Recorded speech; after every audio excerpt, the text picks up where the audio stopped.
everyone, I hope you're all having a wonderful evening tonight, and welcome on in. A special shout out to 19 for getting in first to claim the best seat in the house, but as always everyone, a good evening to all of my guests tonight.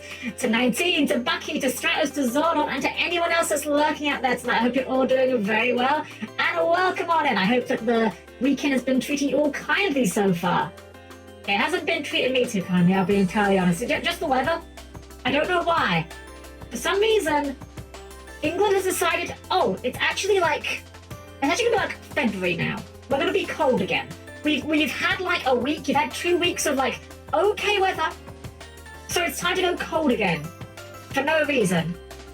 I wouldn't mind so much, but I've already put away all of the warm bed sheets and such, so it's kind of cold right now.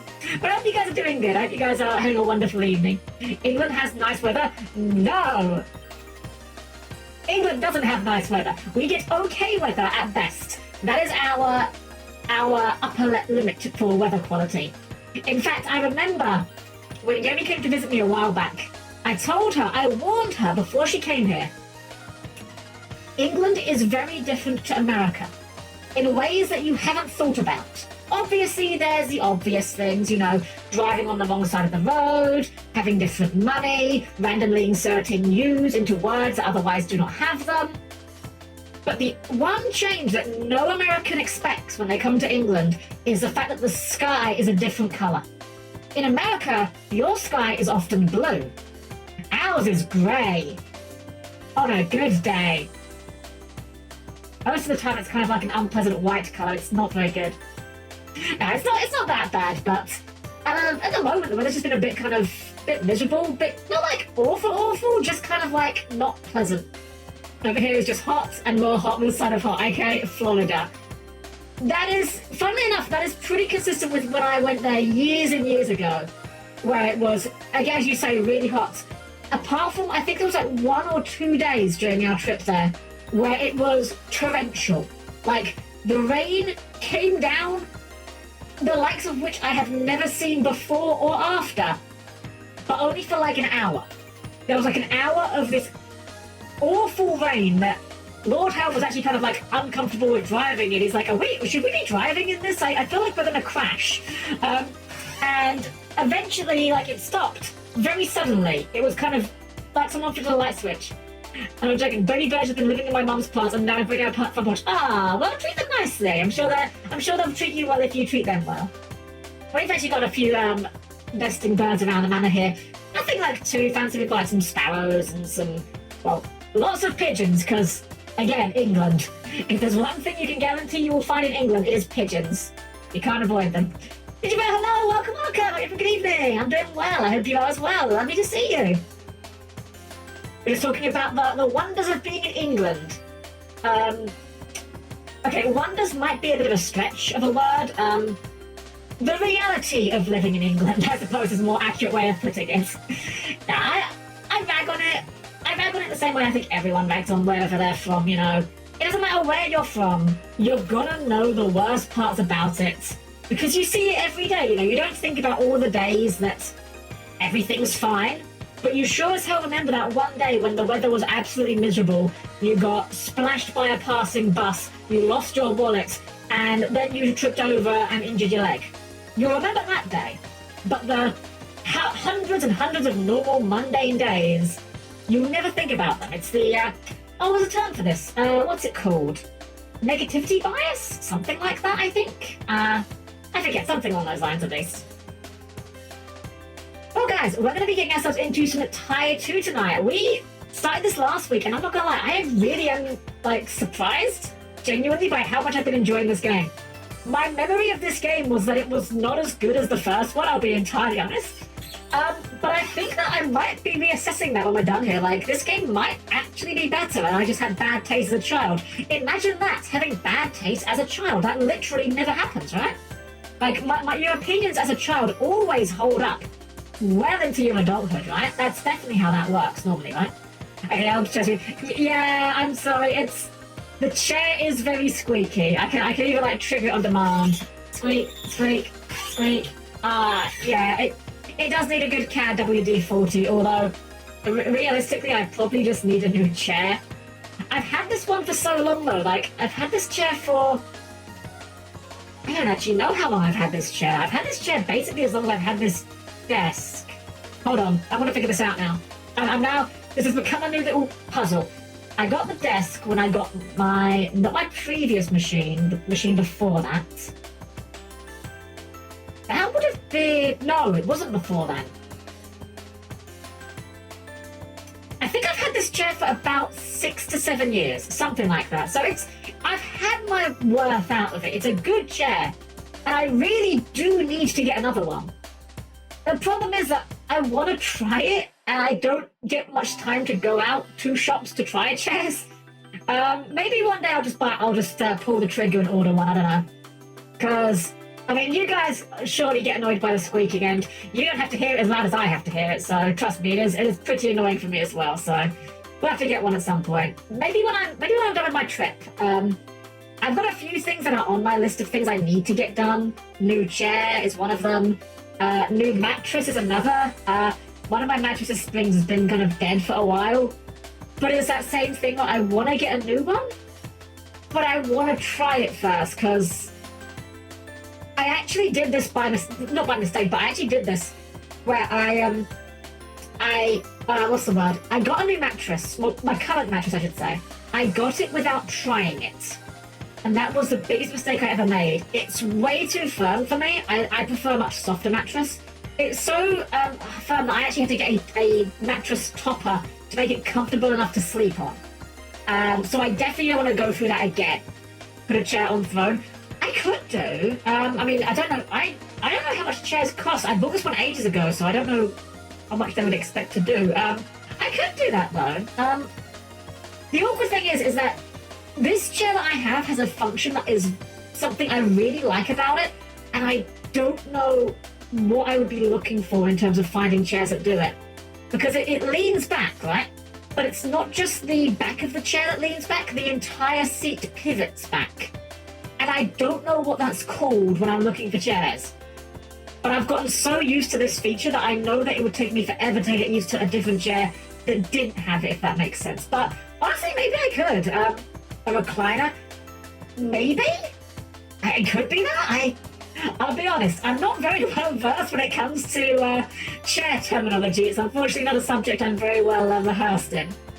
But maybe I could put it on my throne. I actually did put, I know my throne's not had much on it for a while, because I'll be entirely honest, I kind of felt bad about putting more stuff on there, because I didn't know what else to put on there. Like, I had some model kits on there that you guys very kindly got for me, and I don't want to put more model kits on there until I've cleared out the backlog. That would just feel unfair. I did put a tablet on my throne, actually, though, recently. An art tablet, because I want to do art, and I want to get, like, I want to do digital art. And although I'm happy with doing my art how I currently do it with, like, vectors and things, I want to learn how to do it in a way that a lot of the artists that I see online do, you know? I want to get better at it. So I have put that on there. I mean, I'm not expecting anyone to put into it, of course, but it's just something like a goal, you know? I just got to put a little cheap one on there, comparatively cheap. I asked my friend Hazy for recommendations, and she showed me a few different ones, and she's like, oh yeah, so this one here is like, you know, pretty middle range for if you want like a higher end one. I look at it and I'm like, Hazy, that's £400. Like, don't get me wrong, I'm on board for that eventually, but I think that's a bit much for just dipping my feet in. Is it crowdfundable? Yeah, I always make sure to put anything on there that's like more than $10 as like crowdfundable, because at the end of the day, I'll say before I say again, I don't expect people to put into my throne. I'm just doing this as a hobby. Obviously, if anyone wants to, I, you know, greatly appreciate anything on there. But maybe put like a chair on there could be an idea, honestly. I have to do a bit more research into it, but maybe, yeah, I'll definitely consider that. But now though, guys, how do we get ourselves into a bit of the old down under, eh? That sounds like a euphemism for something. That is not a euphemism for something. At least not in this case. I'm sure it could be a euphemism for something, but it's not right now. We're talking about Australia, because Australia is the land down under. Or it used to be. Do people still call it that? I know in like the 90s, lots of cartoons referred to it as down under or the land down under. Do people still call it that? I don't know. The down under behind the bike shop. Exactly, Stratos, exactly. It's weird. It's like, maybe maybe this is just like a weird kind of bias thing, but I feel like when I was younger, like the cartoons I watched as a kid, I feel like Australia just came up a lot more as kind of this sort of fantastical, far-off, exotic place. And it doesn't seem to come up anymore these days. Maybe it's just because I don't watch as many cartoons as I used to, I don't know, but I feel like we don't romanticize Australia as much as we used to. I guess these days it's all Japan, right? Like we've all got the anime, so we romanticize that instead. They also still call their money as dollary dues. Wait, they actually? That sounds like a Ned Flanders thing. And behold, Burrito, you got some dollary dues over there? Oh my gosh, I apologize to anyone remotely related to Ned Flanders. So where's Upper Overs? I think that's England. Is it? I'm actually not sure. I know that like the joke is if you dig through the world you get to Australia, but I actually don't know if that tracks for England or America. I'm really bad at geography, okay? I'm really, really bad at geography. Do not ask me where anything is, because I'm bad at it. In my defense, English geography lessons were nonsense. Most of our most of our geography lessons were nothing to do with actually learning where things were. It was all things like how rivers are formed and what rocks are, which, I don't know, to me that always kind of seemed more of a science thing than a geography thing, but I don't know. I guess that's why I'm not teaching. Australia, aka Power Rangers backlot set. Wait, Power Rangers filmed in Australia, really? Huh. Neat. That's pretty cool, I like that. New Zealanders still call themselves Kiwis. Yeah, true. It's funny how there are some of those, like, you know, nicknames for things where, you know, some of them are offensive these days and some of them are just like people like them. It's funny, you know? Like, I would imagine most Americans probably wouldn't like being called Yanks. But at the same time, you hear, like, people talk about it not necessarily as a negative thing, it's just a thing they call them. It's funny to me, I don't know. Physical geography as opposed to where is anything geography. Exactly, yeah, exactly. Which, honestly, if it was the more where is anything geography, I probably would have enjoyed it a lot more, actually. I like learning, like, trivia and stuff, but I did not care at all about, yes, this is a river that is formed by, I can't even pretend. I can't even pretend to bluff my way through a sentence there because I have so little interest in the subject. Yanks a lot behind the bike shop. Oh my gosh, Janice. You are incorrigible. So hello in native New Zealand tongue is Kia ora. Wait, is it actually? Is that actually correct? Because I am like 90% certain that Kia ora either is or was a brand of juice drink over here. I remember the word. I don't remember the flavour, but I'm certain it was like a juice box drink over here when I was little. Huh. Maybe it came from New Zealand then, I guess. I have no idea. I couldn't tell you. No idea. Well, that said though, guys, let's get ourselves into Thai itself. Let's see what adventures await the old Tasmanian tiger down under. So please keep your arms, legs, boomerangs and other body parts clear of the closing doors, and I'll see you there in just a moment. Okie dokie. Well, do not panic. The technical difficulties are expected. As stated last week, this game does not like to be alt-tabbed off of. The moment you alt-tab off of this game, which I can even demonstrate, it immediately freezes. The game hasn't crashed, it just doesn't render while it's not focused, so we're fine. So last time we got to 41%, and again, we're just going for completion, basically. Bureau and Squeever's film set is still under attack from Cass's Hoons. Be careful though, they're dressed up as extras on the movie. Okay, I'm sure that Hoons must be an Australianism, but I feel like... Okay, I feel like that line should have been Cass's Goons. And I'm kind of disappointed that it wasn't, because that would have made that age hilariously. Cass's Goons. Gonna smash a ring out.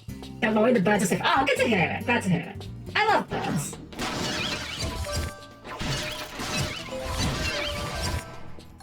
Doughboys is what Europeans called Americans in World War II because of the Pillsbury. So, okay, yeah, I can see it, yeah. Like I said, I always think that those kind of nicknames are kind of like, what's the word? I think the intent matters. G'day, we got your son. mates back. Let me know if you need a hand, okay? Let's get the Megarang. You won't regret buying that one, son. I don't really think we care about the Infrarang. What does it say? The Infrarang enables you to see things you couldn't see before. Make sure you scan for hidden stuff when you visit somewhere new. It also reveals Madame Mapok's I've secrets heard in of the corner browsing, map. son. Bye, son. We're not worried about that, I don't think. We're not going for 100% completion, so I don't think it matters if we can't find the hidden stuff. Welcome back, mate. Just give me a yell if you need a hand. Oh, right, yeah, this is what we spend the gears on. We can get, like, new skins, but I think we're good. Bye-bye. Boon, some sort of weird shortening of hooligans. I can see that, actually, yeah. I don't know if this is correct. I could be about to just lie to your faces right now. But I think, if I remember correctly, hooligan was actually, like, a guy's name. Like, it was someone's surname was Hooligan, and that's where the word came from. I don't know if that's actually correct, or if it's just one of those, like, apocryphal stories, but there you go. That's what I believe it is, anyway. Actually, I don't know what we're worrying about all this money. We don't need the money anymore. Well, currently we don't. I don't know if there's anything else we're going to need to buy with the opals later or not. Crapper was a toy, but there's no... Ah, yes, Thomas Crapper, famous one. Famous.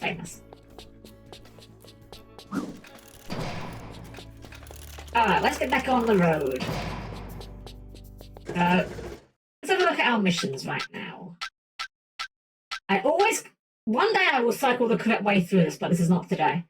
Alright, so we got 4 missions. I guess we'll just start on the top. So, Deep Sea Scare. Save Rex from a ravenous school of sharks in a Wobbegong Bay. Recommended equipment, sub-bunyip. We do have the sub-bunyip, so... I also learned that you can zoom in the map a little bit, which is a little bit helpful. I think this way? Yeah, this way we need to go. And there's handling right there.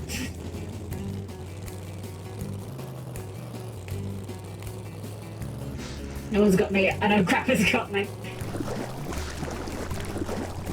You know, hold on a sec. What is on the... There's a star on the map here. Is that an objective here? So there's other objectives we haven't got yet. I missed this. So the stars that are see-through are completed missions, and the grey ones are ones that we haven't completed, I'm just going to follow the coloured missions for the time being, but honestly, I am enjoying this game, so maybe if we end up finishing quickly, maybe we'll just go back and do missions they don't point us at. Helm's driving like an American and scaring me. I'm not a bad driver in real life. I'm not the most confident driver, I'll admit. I don't really drive very far or for very long, but I have never had an accident. I've never had so much as a ticket. The closest I've ever had to an accident was people hitting my car in a car park when they're getting out of their car and just opening the door because, you know, people are stupid. Unfortunately, there is no cure for stupid.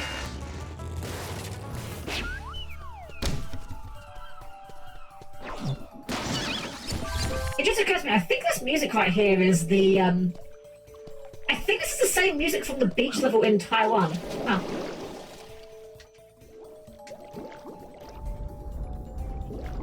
It hit as a pedestrian in broad day. Oh yeah, I'm gonna use that. I've come very close. Some years ago, I remember I was kind of, I was crossing the road at a crossing, right? At a zebra crossing, you know, a designated crossing spot. Lady Helm had just dropped me off for school, and I suddenly hear Lady Helm call after me. I stop before I cross the road, just in time to see a car speed by that would 100% have just wiped me out if I had kept walking. I had looked, but in the time it took me to look from one direction to the other and start walking, that's how quick this stupid person was speeding. Ty, are you a sight for sore eyes? Rex went diving for treasure, but a school of sharks rocked up and now he's trapped in a sunken shipwreck. You have got to help him get out of there. I'll see what I can do, El. Hurry, Dal. He doesn't have much air left. All right, time to go and shoot some sharks. Sub-bunyip, left stick to steer, A to give it some lift. Wait a sec, this is just a helicopter. This is the helicopter again, you can't fool me. Okay, well, let's Let's save the Australian wildlife by murdering the Australian wildlife. That was a tiger shark, I think. Zebra crossing, never had that before. So zebra crossings over here are a they are a what's the word I'm looking for here? They're not manned, but they're also like they are a passive crossing. So basically, zebra crossings do not have any kind of red lights on them to stop traffic. You can't push a button to halt the traffic, but traffic is supposed to give way to pedestrians. I don't know if there's an American comparison for it. They call them zebra crossings because they're designated with like white stripes on the road, so they end up black and white striped, hence zebra crossing. There's also like a bunch of other ones that have different other animal names after them for some reason. We have like pelican crossing is the exact same, but there's some difference. I forget what it is. I think pelican crossings have like yellow lights just to like draw more attention to them or something. They're basically all the same thing, which is like a very trivial, what's the word? Like technical differences. Pedestrian crossings without lights on warning, they're seen all the time. Yeah, so you get the idea then, yeah. They're very common, honestly, because like often you don't want a crossing that has a light on it because, well, funnily enough, near the manor we have a crossing like that. And the number of times when you'll see like a child just push the button just to mess with traffic for no reason. Don't get me wrong, I know children are dumb, but... Well, do these sharks respawn? I'm just killing the sharks, but like, I'm not sure if I'm going to be killing the sharks or going somewhere. Ty, mate. It's Rex here. Those toothy man-eaters have me pinned down. Heard you, mate, but where are you?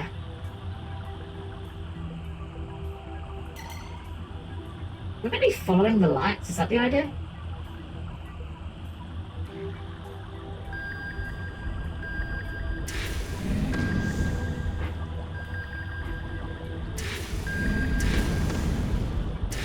I'm just going to follow the lights. I don't know what we're actually doing. I think the sharks are respawning, so I think we actually have to do, like, go forward, I'm assuming. Have to get rid of them sharks for me. Get rid of the sharks, but there's a billion of them, mate. We ain't gonna get rid of the sharks, I don't think. Where are he? Where is he? Where are he? Good grammar, Helm. British making up funny names, so like... Oh, aubergine! Aubergine. Eggplants. Yes, yes, yes. We have aubergines, we have courgettes, we have... Actually, there's a very... That was a top-notch effort there, Ty. Oh, wait, you did it? I thought I was going to end up like a bag of chum. Okay! I'm so glad to have you Sure. back in one piece, doll. Too I'm right, not sure El. what we did, All but we'll thanks take to the our win. little mate, Ty. No worries. Rex just called, mate. Boss Cass has sabotaged the pipes that carry oxygen to the Wobbegong Bay Wow, sea that level. is He needs you to significantly more repair the pipes monstrous. and fast. Good thing Ty is apparently qualified to repair the pipes. Also sharks in the water, yeah. Also sharks. I feel kind of bad, like we just murdered those sharks for no reason. They're just doing their thing. That's like a weirdly... Oh, it's a weirdly, what's the word I'm looking for here? Like... What's the opposite of environmentalist? I guess anti-environmentalist? Like... I don't know, it feels weirdly at odds for a game like this to be just murdering sharks because they're just being jerks. Oh, do we have to go in here? That level looked like it was influenced by Star Fox 64. Yeah, I can see it. Oh man, I love 64. Hello, Rex. It's looking grim, Ty. Cass wrecked the pipes carrying oxygen to the sea lab, and the scientists are gasping for air. You can use the sub-bunyip to pick up the pipes and put them back in place. That Okay, should so get yeah, the oxygen sub-bunyip is flowing again. literally just the helicopter with a different skin. Oh, it's the same claw! Okay, yeah, this is literally just the helicopter, but with sharks. Alright, whatever. It's fine, I guess. Alright, where are we dropping this off? Eco-toaster tell me actively causing harm to the ecosystem. I guess so, yeah, I guess that... I guess that kind of makes sense, yeah. It feels a bit harsh, but I can't think of a more accurate term for what's going on right now. Pipes. Did we grab the pipe? Oh no, it's like... It's, yeah. Hi. Thank you.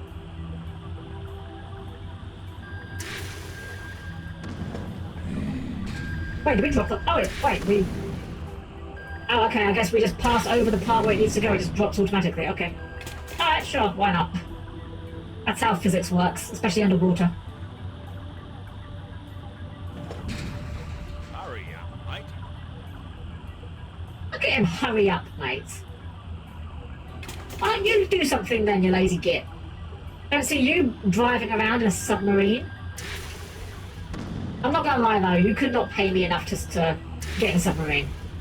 Like, you could have the most, like, safe and secure and foolproof submarine in the entire world. Like, it could have a billion fail-safe features that guarantee you will never, you know, experience any sort of catastrophic malfunction. You could not pay me enough money to do it. I don't like flying that much, which is why I'm slightly anxious for next week when I go to Japan, but although I don't like flying much, the idea of being in a submarine is far scarier to me than being underwater. I was not going to the time. I am not. You can never pay me enough. It's wild that people would You pay did a for that to bonza me. job there, mate. Those boffins will be able to breathe Max, easy why is your now. mic so low Literally. quality? Birrell and Squeever's film set is still under attack from Cass's hoons. Be careful though, they're dressed up as extras on the movie. Alright, let's go and help the film stars.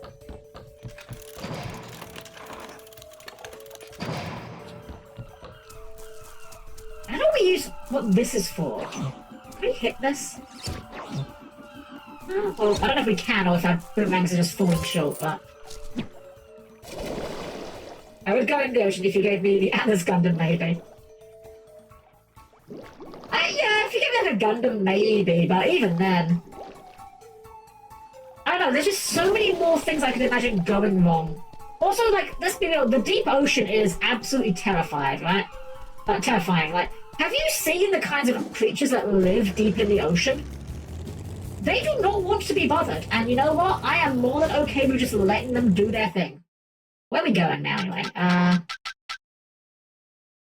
Chaos is orange. Help Bruce round up the escaped crocodiles from his croc farm. Well, that sounds like something we can do.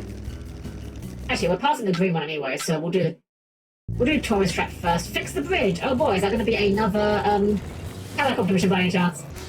Nope. After that, once I'm being controlled by a video game controller gun, so I don't want to go underwater unless the craft is something out of Star Wars. Yeah. It's, man, again, it's that thing where, don't get me wrong, I ain't gonna tell anyone what to do with their money. I definitely do things with my money that a lot of people would look at me and go, Helm, what are you doing? Why would you spend money on that? But I still don't understand why anyone would want to go in a submarine. Like, there are just so many things that could go wrong with that, even if you have the best submarine in the world, you know? Let's do the orange one first, we'll go back to the green one after.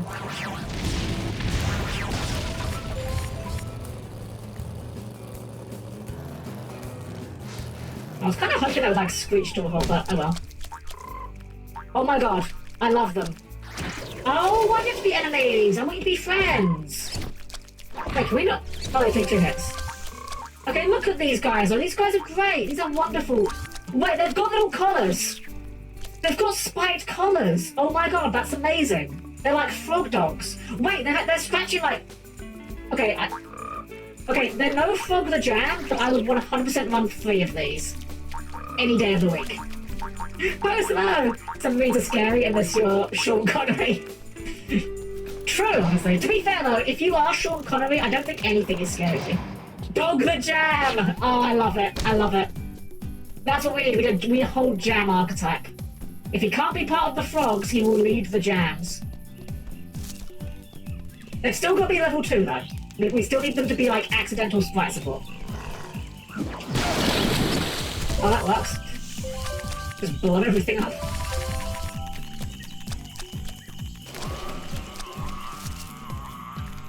Oh, we can burn that with a flamer, I'm assuming. There we go. There we go. It's all jammed, they all rhyme with frog. Okay, how far can we stretch that line? How many frog rhyming words can we get? We've got dog the jam. We can have a field spell that could be bog the jam. Hog the jam, yeah. Cog the jam could be an equip, maybe. Would this mean the archetype would have to be called the Og the Jam archetype? It's the most awkward archetype name in the world. And finally, an archetype to rival Fledak in terms of the worst archetype names. So these spiders are kind of tanky, surprisingly.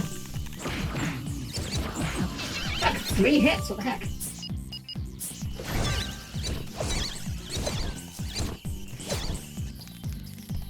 Oh, okay, bucket time, why not? Fog of jam, slog the jam. That's a bit of a stretch, fellas. Hog the jam, just Peter Griffin. Okay, I would play Hog the jam.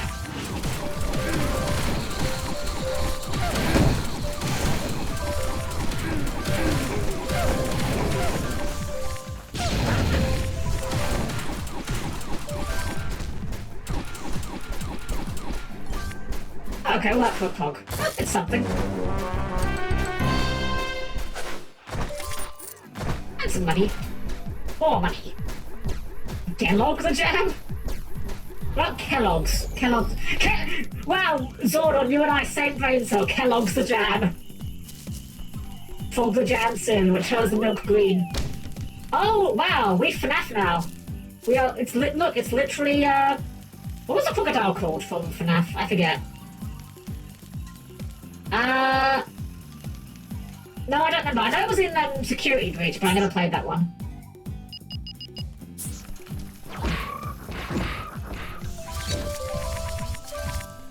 I'm kind of sad I had to kill the frogs, but so be it. Watch out the jam. You'll start from the Pokemon. It'll be like Mad Lobster all over again. You guys know Mad Lobster, right? That card? That is the funniest Yu-Gi-Oh card ever in terms of its history. For those of you that aren't familiar, because I know that most of you guys play Yu-Gi-Oh, but not everyone does. And even of among those that do, not everyone is as much of a giant nerd as I am when it comes to it. Mad Lobster is a Yu-Gi-Oh card that had to have its art redone. It's one of the few cards where that's been the case. The reason being... Wait, I think I know what we can do here. The reason being because Mad Lobster... Okay, it didn't work. The artwork for it was literally plagiarized. And I don't mean, like... I mean literally in the actual word literally. Objectively, actually, factually plagiarized from another card game. So, what did Konami do? They got the artwork redrawn. It's the exact same design that they plagiarized, except now it's just been redrawn. It's so funny.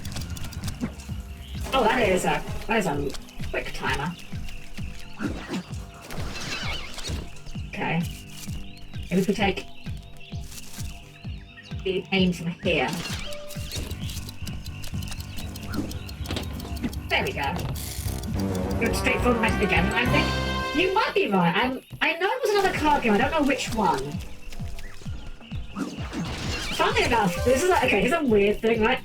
Talking of like obscure card games. Many years ago, I remember signing up for an online card game, right? Now, so it was an online card game, like, you know, digital only card game. I don't remember the name of it now, right?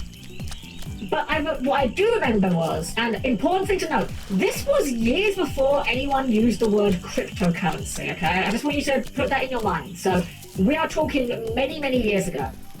I signed up for a digital card game, and I randomly got emailed by this card game, like, I don't know, like last month or something, kind of like, hey, I ain't seen you in a while, come and play and earn cards, and I don't know whether they pivoted to crypto or there was always crypto in the game, but I'm like, wow, how am I on this mailing list? I can only imagine I signed up for it years and years ago and just completely forgot it.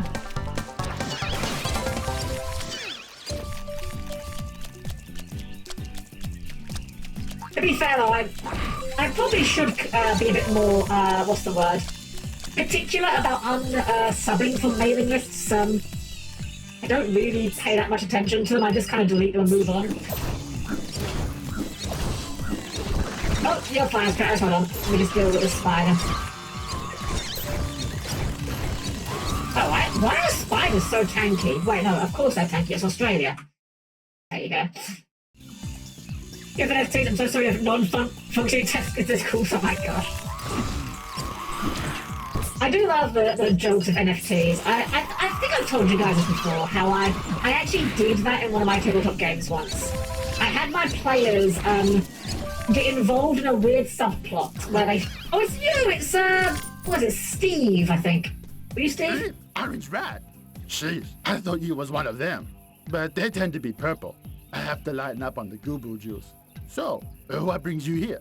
Me? I'm avoiding them. They look, but they won't find me. No way. I think they might be attracted to orange rat smells. Listen, if I give you these, will you go away? I'm still not unconvinced that Steve is not just a stoner. I don't know. I don't know what goo juice is, but it sounds like something that you don't want to be caught carrying when cops are about. Oi, over here, mate. Look, Clarence, it's Bush Rescue here to help us out. What's the problem? What's with this? The crocs have Why gotten is out he of so the buff? cage. And my son Clarence here is a bit frightened. It's best if I stay up here and keep him comforted. Could you herd those crocs back into the cage for me? I wasn't expecting Chad Frog today, but I'm very okay with this. It's not a complaint. Did we hit the crocs in the cage? Okay, we're just tracing at the cage.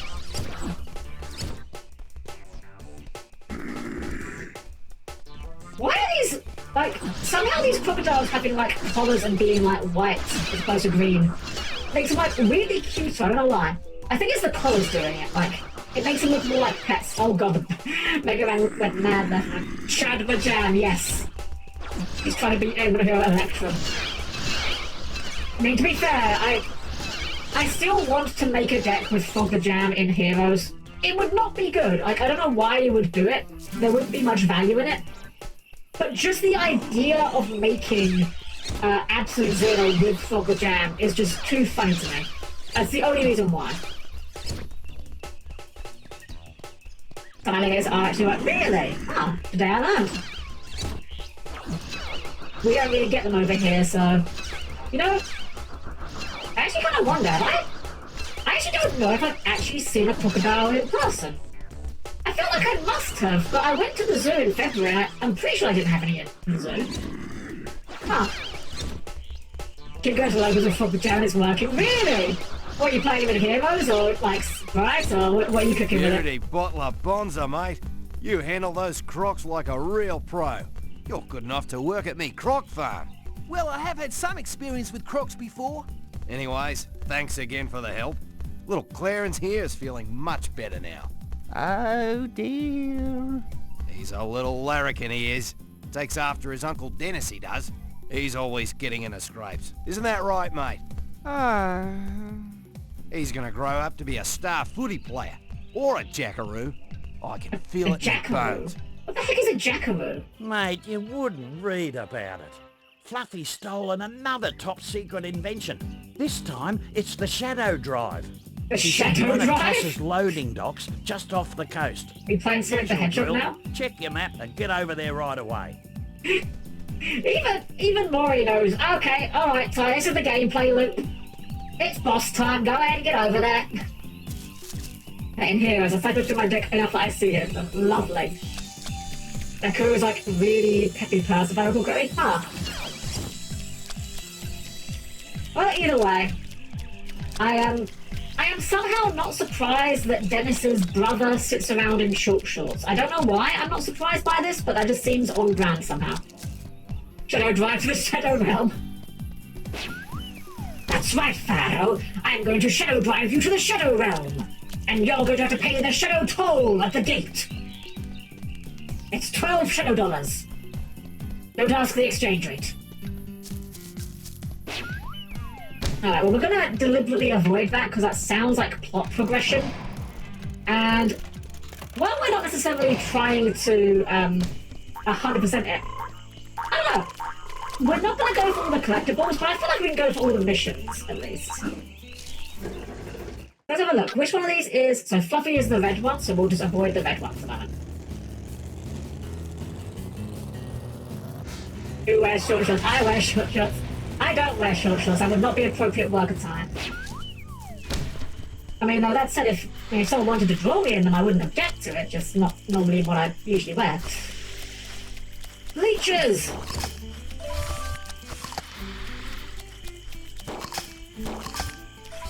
I don't like how I just explode into purple. Can you hit them with vangs? You can't. The vangs bounce off the surface of the water. Well, they're bouncing off something up there. What are they targeting? Weird. I guess the leeches are just immune to boomerangs then. Later, nerds.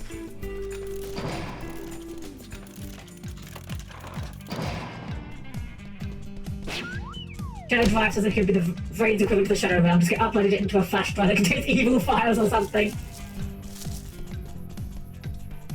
No, Playmaker, we're going to send you to a far worse place. Deviant Heart!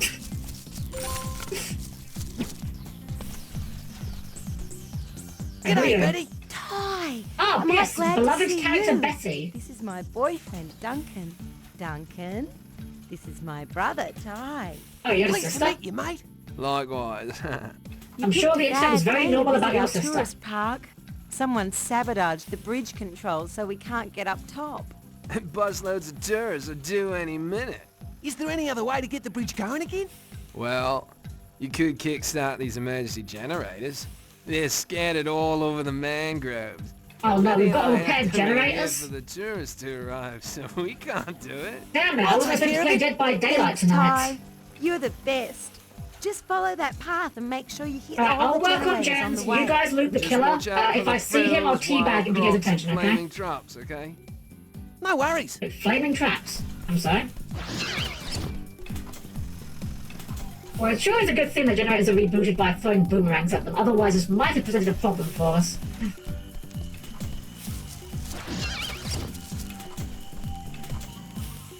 No swimming, okay. Well, we were going in the water anyway, so...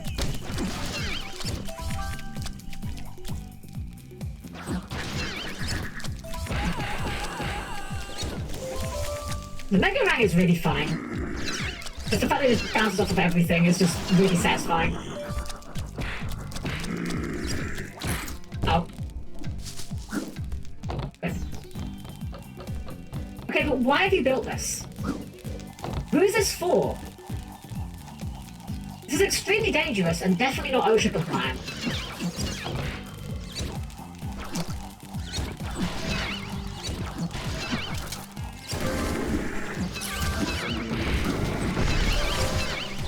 I'm not even aiming, I'm just kind of pushing the button and the Mega Man does the work, I'll be real.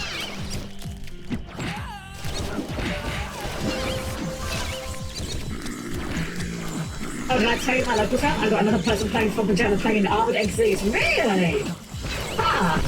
I need to really look into those cards. I think, aren't they like generic enough that they can go into basically any deck that makes sexy monsters?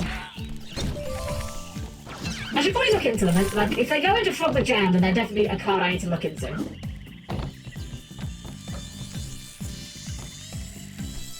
Also, this is like an adventure park, and I have giant buzzsaws. I just want to make sure that we're all clear on that point. Wait, where do we go from here?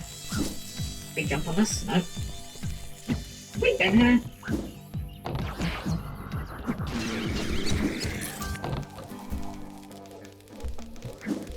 Right, did we fire this one? That's turned on. Well, that might have been the Mega Man just bouncing off of it. That button up there. Up there. There's a button. Okay.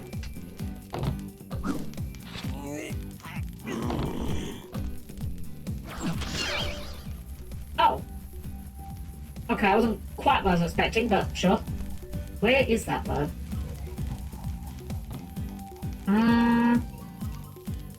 Back up there.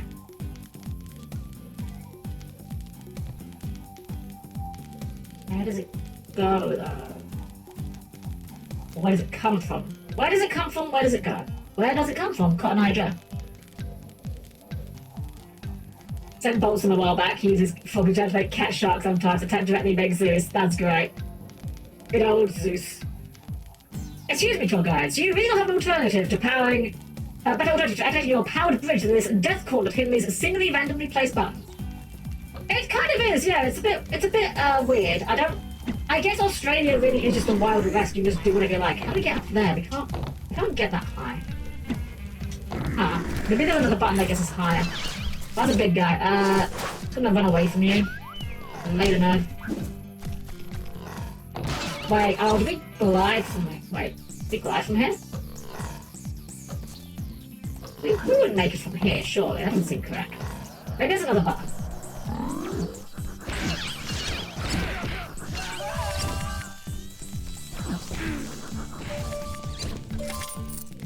They need to keep the emus out. P.S. It still isn't working.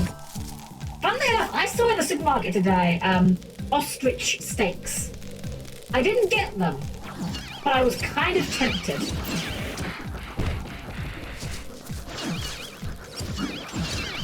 I don't know if they'd be any good or not, but like, they were like £5 for two, and that's like, it's expensive enough that I'm not willing to risk it on something I don't know if I'd like. Also, this is not working. Can I get food, you guys? No? How do we kill you guys? Smash around, maybe? Oh, right, we got the flame out of their hand and then they ran away with it.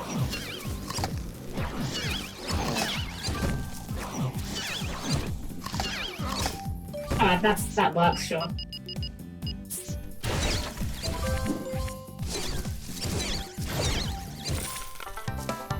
The more I play this game, I kind of realised something about the environment design I really like, actually.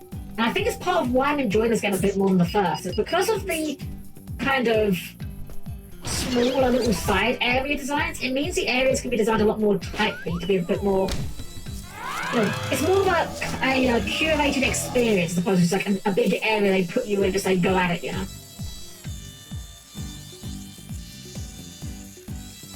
I know someone who's owned an ostrich farm? Really? Farming ostriches sounds terrifying, I'm not gonna lie. But a giant lightsaber in, yeah, there's the chromium orbs, which is very cute. That is literally Chrome Studios' logo. I should really look into see if they actually still exist. I know they were, like, not doing great at one point, but I don't know if they actually went completely bust or just, like, well, again, not doing great. I'm not sure if they still exist or not, frankly. Hey, that doesn't seem possible. Unless I just messed up the jump. We jump from this one.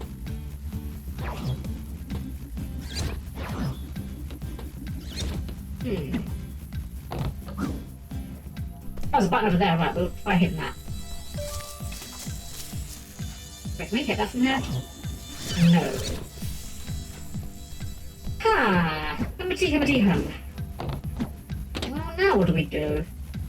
We're a button short. Maybe we just missed it on the path. They're kind of scary, but they don't usually attack unless if you raise them because they see you as one of them. I can see that, yeah. It's like a lot of animals, you know, if they grow up with you, they just think you're family and just leave you alone. I got some random YouTube shorts the other day recommended my way of this guy who raised bears. Like, I think he works in like a zoo or something, but it's great. They're just like big old teddy bears. He just like rubs their bellies and they're just completely chill with it. It's great. Oh, okay. I kind of was not paying attention. I just kind of autopiloted into that. That one is hit. Wait, let me go. Oh, wait. Oh. Okay, this makes much more sense than what I was trying to think of doing. Well, this is the start again. Maybe we did this one. Oh, I want to do a second lap. What's the harm? Wait. Oh, it's over there. How do we get there? Oh, it's literally just around here. Oh, that's the tie of the tiger. Nice one. There we go. Final generator. Alright, now get out, because he might have nowhere. You did it! Awesome, man. Now we can get this place open and ready for the tourists. Fluffy still has the shadow drive, mate.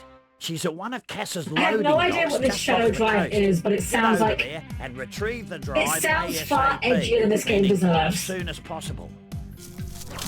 There were some pickups here, but like I'm not that worried. Again, we're not doing 100% collectibles today. Is he a stoner? I think he's definitely stoner coded. I think Ty's sister could probably do better, frankly. But you know what? As long as he makes her happy, that's the important thing.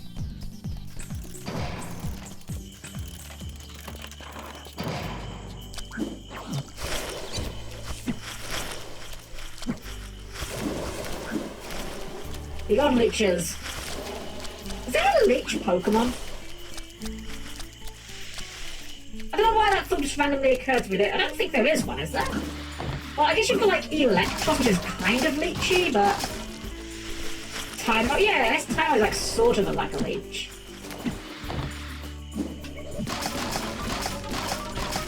I didn't notice these invisible platforms till just now. Okay, these are definitely going to spin when we jump on them, so go quick.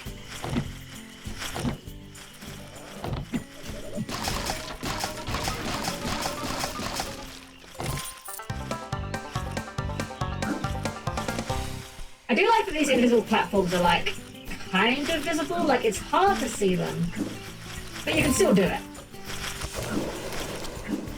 Maybe the shadow drive is just the dark side of Mega Man Battle Network on a thumb drive. Joke's on him, he has like, well, he has less HP if he's doing that. We will be doing Battle Network at some point on the channel. I love that series and I definitely want to show it off to you guys. I'm not particularly good at it, but I think by now you guys know that I'm not particularly good at a lot of games, so you don't come here just for the amazing gameplay, clearly. I'm sorry, what? The second biggest pie in the world? That's what this is called? I mean, there's a sizable pie. There's like a decently large pie. I can see that being the second largest. They're not largest though. I think that'd be a bit small to be the largest, frankly. Alright, so what was this one? This was the film set, guys, right? Let's get the Mega Man J. I'm curious when we get the rest of these from. There's like a bunch of boomerangs here we don't have. I haven't found another shop yet. We're under attack! Somebody please save us!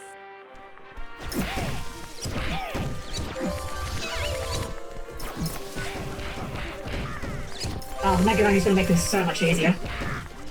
Just ping piles of them.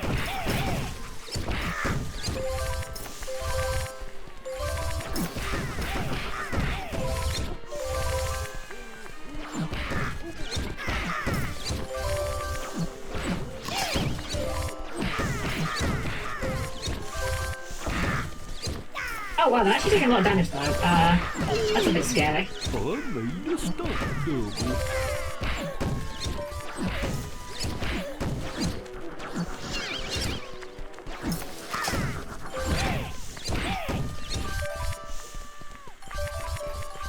Where are the... Oh, there's one. One more. Over there. Good job, Ninja. Tarnation! You's just wiped out our extras. Why can't you just leave us alone? But no buts about it, boy. You've messed up for the last time. Now you's get. Fluffy still has the That's shadow magic, drive, boy. mate. She's at one of Cass's loading docks Can't wait just for an off the Aussie boom. coast. Or not, it's Get just as over there boomerangs. and retrieve the drive ASAP, meaning as soon as possible. I'm surprised we haven't had a Boomerang Man, actually. Have we not? That feels like one that would be, like, obvious. Huh. Also, this thing here, by the way, this vehicle, it looks really out of scale. These things, no, this is actually how big these things are. These Earth movers are, like, giant. They're terrifying, actually. Why was that one character straight up voiced by Goofy? It clearly was, right? That was just actually Goofy. Okay, we've got one more quest to do, but I kind of want to see what the... Wait a second. There's a shop on the map. On the bottom left. We're going to investigate that. We have money. We have money to spend. I want to see what that shop has. We'll go and deal with Fluffy afterwards. She's not going anywhere. the plot demands it, so she can't go anywhere.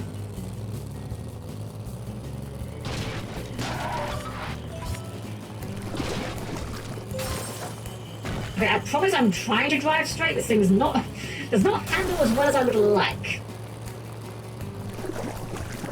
Been a man or a shade man. Take those two up. Yeah, they kind of have boomerangs. They have, like, their weapons. Well, actually, no, wait, we did. Quick Man literally has quick boomerangs. That's literally his weapon. It's not quite the same, but I guess that's probably, like, why I never felt the need to do boomerang as the concept again. We did get some boomerang battle chips at least, like, I think they were just called boomers or something. Which is another one that's aged hilariously. Okay, the man was on the N64, okay.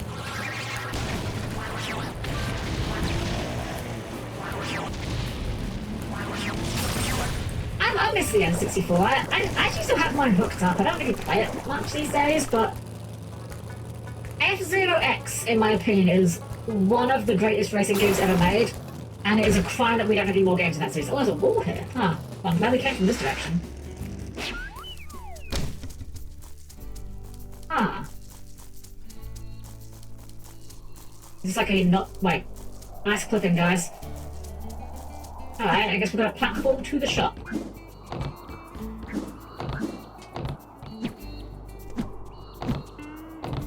Oh, dang it.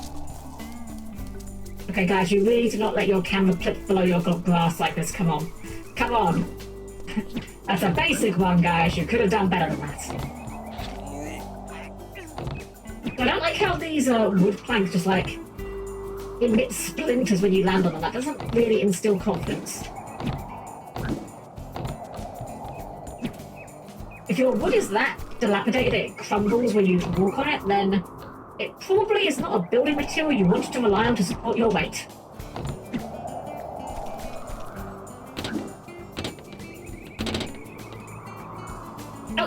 Oh, come on.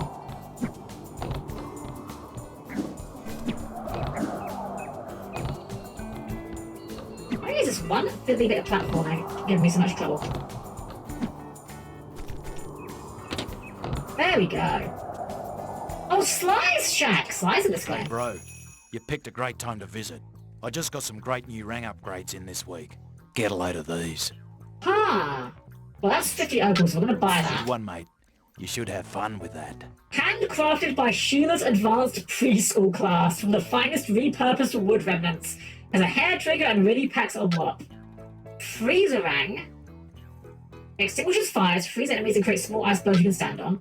Lavarang hurts even the Uber class one. The multi-rang lets you throw a bunch. Warparang. Using a transmetal warp coil, this rang teleports you through solid walls when its contact is made with the special purple warp crystals. That'll ruffle Cass's feathers. Omega Rang. Oh, the Deadly Rang's in this still. Okay, so there's a lot of... Okay, so we actually still have a purpose for the money. That's good. Let's get this, because I think we need that for... Those frills. Killing those big guys. I guess we get the freezer man as well. Catch it, bro. That sounds more powerful. Ah, what is this? It just gets stuck in the wall? Wait, it's Steve! Wakamomo, wakamomo, wakamomo. Hell, I'm doing my wakamomo dance. You know why they call it that? Because I say wakimomo while I dance. Except I can't dance. Or sing. Something smells in here. I think it's you. You should go now. And take these with you. Okay, bye. Well, thanks for funding my next rang, I guess. He might be weird, but he's got deep pockets at least. Bro, what can I Can do we afford for anything you? with that? I don't think we can. Okay, no, these are Catch it, bro. too expensive. I need to test this out, though. I want to see if these actually do damage. Or if, like, they're just gag rangs. There's no way they're actually good. They were 50 opals, so they've got to be bad. But I want to see how bad they are. I love that doesn't agree. Wacky Momo. Wacky Momo. Kawaki Momo? Gonna negate your effect by sending a rock to the graveyard or something. I don't remember what that card does. I think it's in the game. I forget. I have thankfully not seen rocks in a very long time, so I don't remember exactly what that card does. Where are we going? Okay, go left and then around. Guardian is in the game. Okay, yeah, I thought he was. Like the only playable Koraki Meru. Can you actually? I wonder, can you play Koraki Meru as a deck? I'm sure it's not good even if you can, but I don't think I've ever seen even someone attempt to put that together as an actual coherent list. It's a really weird archetype. It doesn't need to like work within itself, frankly.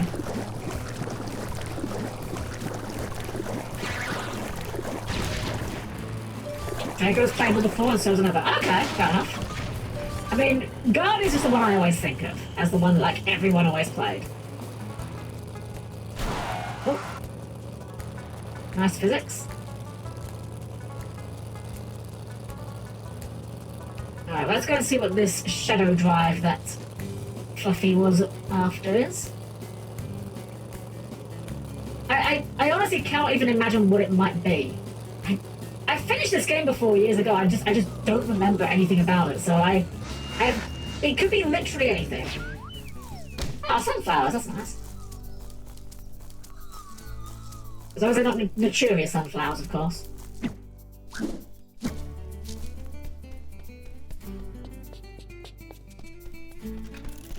Alright, Fluffy, what boss? I'm assuming this is a boss fight.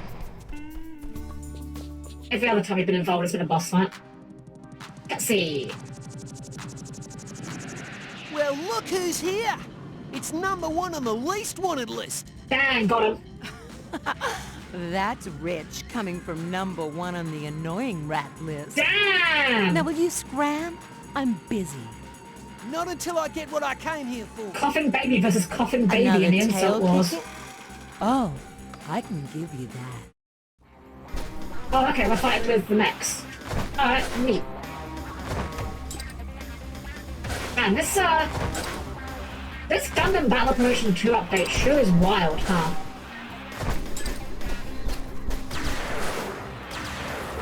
Oh, is she behind me? Oh, she's... Wait, she's... Oh, game? I don't think you were meant to be, like, floating in the air there, love. Also, why is that thing just walking around there with a health bar? Okay, we can't punch it right now. Oh, she's hanging off the edge! Oh, okay. I thought she was just, I honestly thought she was just floating. Do we have to kill the big guys? He's getting, like, zapped, but, like, I don't know if... Oh, and they're healing her! Oh, okay, we do have to kill the big guys. Fluffy's using them aqua fluffies to recharge her shields, mate. Man, I can't believe the game really just said, okay, you don't understand the assignment, we'll just tell you the game. Oh, we missed the platform. Oh, wait, it floats? Oh. Okay, I thought we were just gonna die, but I guess not. I guess screw physics, you know? I would say again, smash, you're allowed, Zordon, you're allowed. Again, it's not a complaint, but I still question why they gave her boobs. I'm not complaining that she has boobs. It's more just a bewilderment. Why did I try to jump again? I don't know why I thought it would work the second time. Oh, I just noticed its arms instead of like little... I'm not sure what they are, but they're doing something. A little driving pistons, I guess? Alright, let's try this again and not try that jump a third time.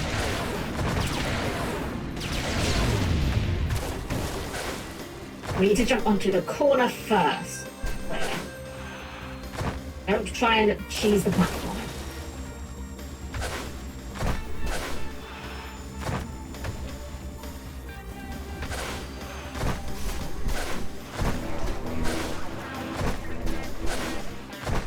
Alright. Turret section! Yay! Everyone's favourite part. Why do we actually have to kill these things if we can't really kill her without destroying them? Oh, okay. Okay, probably not then.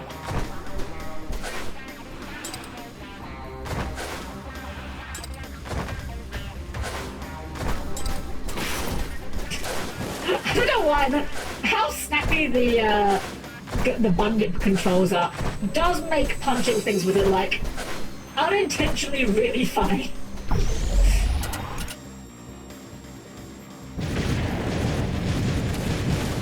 Hey Zen, welcome. Have a good evening.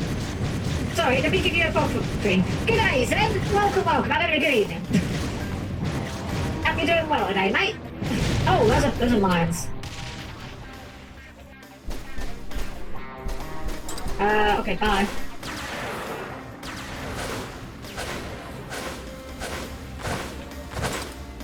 Hey, check it out, you've heard of bunny hopping. Get me for bunyip hopping. I'm very funny, you can laugh. Don't lie. Oh, they're firing missiles now. Well, they certainly tried their best. Oh, come on. You're like 5 pixels off hitting it.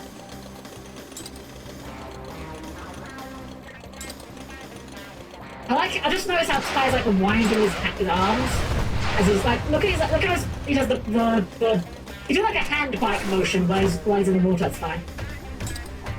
Where's this laser even coming from? Oh, that, okay. I guess that explains it, sure.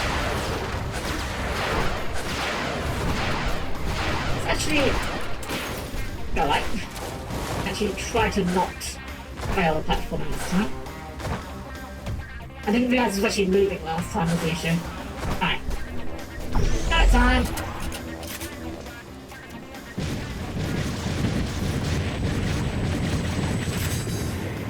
There we go.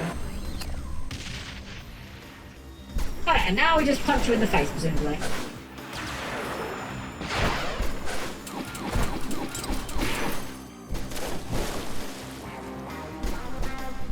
Oh, that doesn't float. This low-key feels like bullying, I will be honest. Where'd she go? Oh, she's right here. Okay, bye. We'll just take the hits. Old warrior proverb, the only HP that matters is the last one.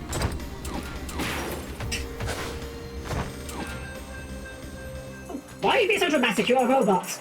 You're not even a living robot, you're a construct. Is that the shadow drive? Thank you! Not bad. Not bad at all. You're almost as good as me. Bitch, you lost! Still not too late you to join us. You can't hit me with the, you're we almost as good as me, like you. But we just beat you. Dreams, Fluffy. If that's the way you feel, so be it. But don't expect any special favors next time we meet. Like, I'm sure that the way her head is designed is accurate to some sort of lizard, but I can't help but feel like she has a really weird field of view. Good work in recovering the shadow drive, Ty. Oh, thanks, Ty. Thank you for the bits. What is it? Thank you so much. Welcome in. Component for a brand new power bunyip. You'll get to see it in action soon enough. Hope you're having a wonderful evening. This data nut is data nut? I'm sorry. I suspect it may contain I'm sorry, what? pertaining to Cass's plans. Good luck I found it, eh? Indeed. I'll call you as soon as I've decoded it. Why is it called a data nut? Min Mining needs your help. They're doing demolition work and have run out of explosives. Swing by Julius to grab some of his new U-Butte explosives and hightail it over to the mines. We still didn't get to try out our funny boomerangs yet. No, it's an objective here. Oh, this is that one, okay. Ah, Ty. These are my brand new experimental I'm sorry, explosives. Julius, your new voice actor is to take them to the Min mining site. They're made from explodarium and are extremely volatile. So handle them with care. Why is everyone so anxious for me to transport explosives these days? Because no one else is mad enough to do it. Fair enough.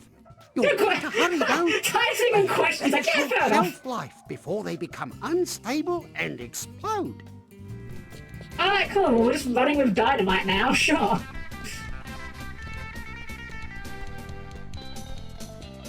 I mean, at least they're honest to him. At least they're not taking advantage of him by lying to his face.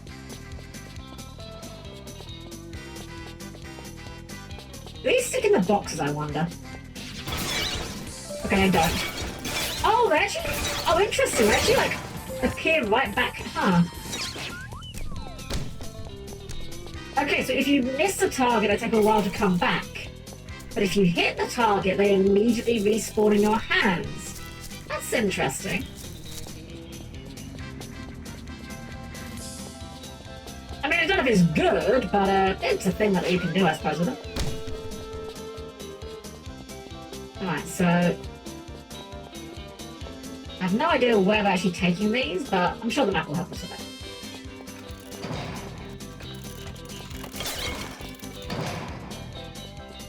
Where are we going? We're going up and to the left. Okay. I'm just going to start by going right here.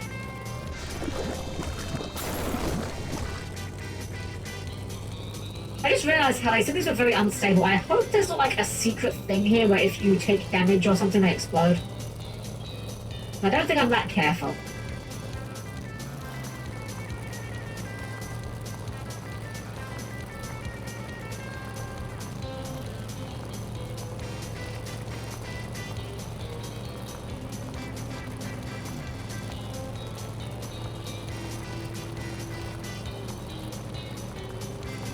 Intense driving action out in the outback.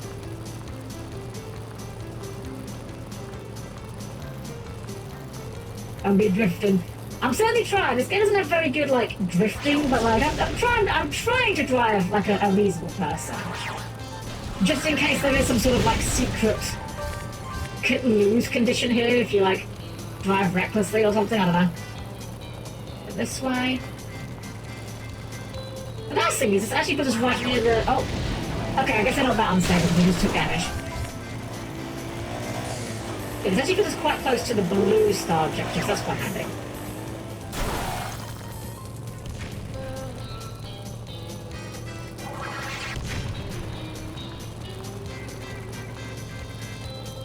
Oh, that wasn't too bad. Oh! Blow that man up, no big deal. I'm guessing it's, you? Here we go, I'm in mining. Here you go, mate. Here you go, mate. Aha! Julius's new explosives. Just what we've been waiting for. And these ones didn't explode during delivery like his last batch.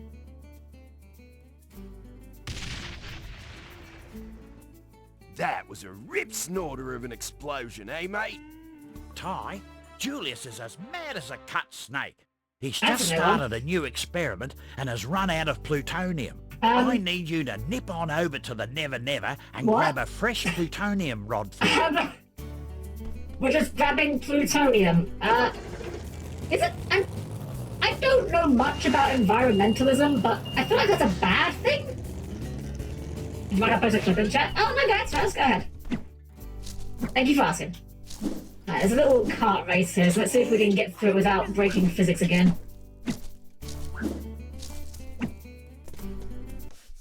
You again. So you're ready to race karts? See ya, bud. Alright, lava falls.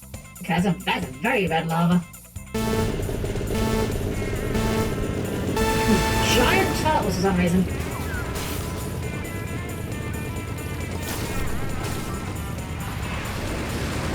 Beauty. Invulnerability. Oh, dang it. Oh, that's not right. Hey, Suzuka, welcome in. Welcome. We are losing at kart racing currently. Oh, it's only the first one. We can make up for that. We scale.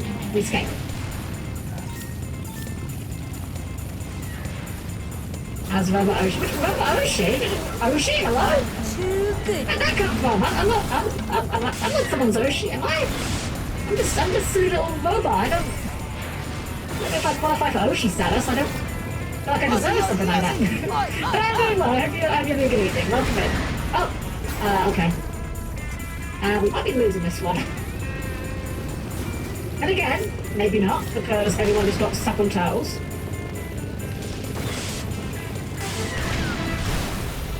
Oh, the man just... Oh! Okay. Well, maybe now we lose.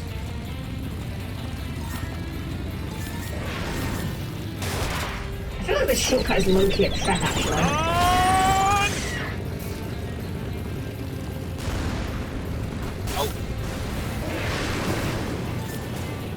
Another shortcut I've been missing? I don't think so. I'm way ahead now. Wait, no, hold on. They got stuck on turtles. You don't need to be a good racer. You just need to be good enough to beat the AI that's bugging out. We'll take it. I still don't like Jono's face. Success! Yeah, we got away with it. Oh, look at this again. More people hacking. Again, why would you hack a game like this? It's just so funny to me to consider. I'm not even mad about it. It's funny. Alright, let's go to the blue objective, which was Dennis Dash. Protect Dennis from the marauding Mataburosaurus herd? That can't be real. They've made that has to be a made-up word. Sure, it's a made-up word.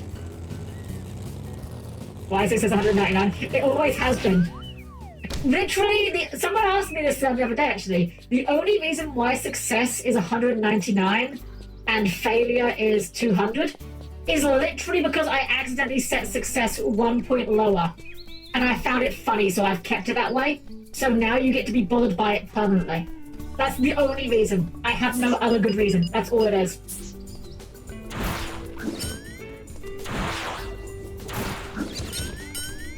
I'm a shooting room in the right place. Oh.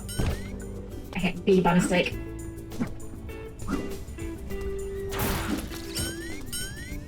It's hot. Okay, it's not hot.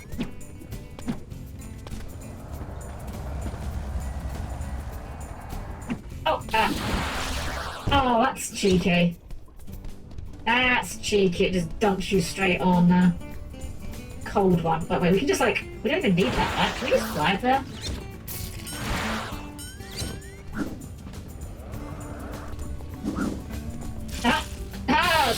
Dang it! And, okay, at this point I'm just determined to do this just to screw with the system. Screw your intended solution! I have the power of Jank on my side, haha! There we go. I imagine we probably wouldn't have been able to do that without the upgrade though, so we'll take that.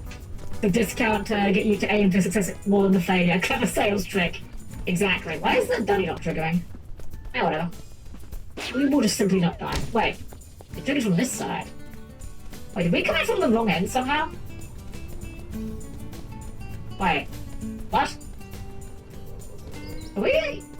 Did we enter this from the rear somehow?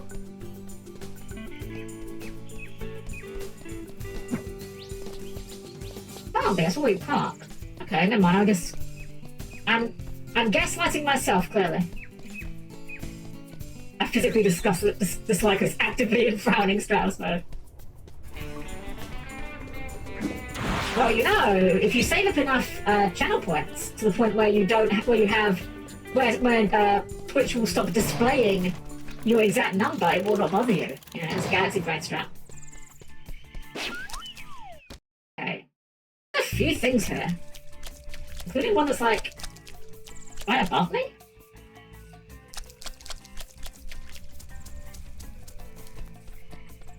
Button. Okay, I guess we need an actual hitting boomerang for the button. Get the lever. Did we enter this from the rear somehow? Damn it. Yeah, you got me! You got me! You got me. I'm better than Yomi about not saying sus things accidentally. That doesn't mean it doesn't happen.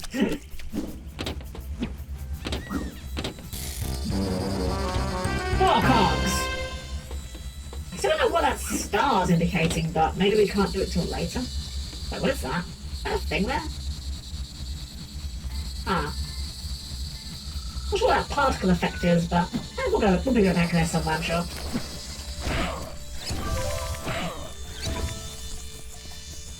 Somewhere you can get Archer yell phrasing. I mean, look, I'm not perfect, okay? Everyone has their moments.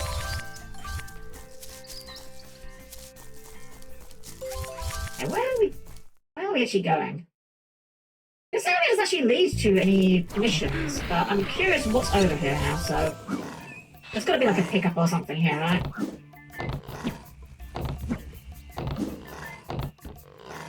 Button. Oh yeah, there's like a bunch of collectibles here, I see.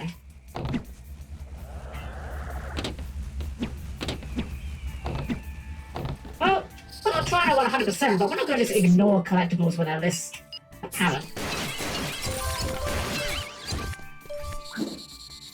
It's kind of funny how the, Wait. Okay, I'm not sure what was knocking us down then.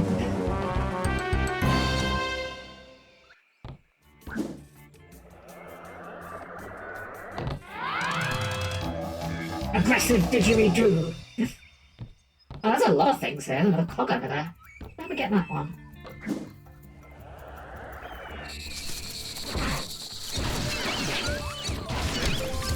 Whatever.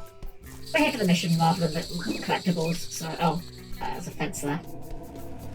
Love speed lines. Speed lines are cool. Put speed lines on anything, immediately better. It's a fact. It's a scientific fact. Well, they're kind of hard to draw, funnily enough. I put up a piece on my Twitter a few days ago, and I wanted to put speed lines on it. It's actually really hard to do speed lines without looking too overdone. Like, it's very easy to go overboard with them and make your picture look a bit dirtier than you want it to, yeah? There we go. What is that? What's this? Ah. Wait, there's a... Oh, you know what? I bet we need the kaboomerang to blow it up. That's fine. Again, we're not too worried about all the collectibles. We'll get them eventually. Didgeridoo-nuts. Didgeridoo-don'ts. Oh, button.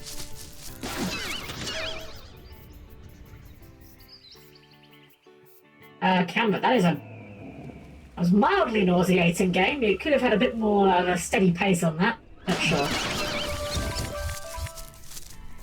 Still haven't found the actual mission here, though. What are we doing here? Ostensibly? Wait, where are we? We're in the Never Never. Dash. Wait. Rocky Road is find the missing tourist in Never Never. Blue was protect Dennis. Yellow is lava chill out. Wait, is all of these here? Huh.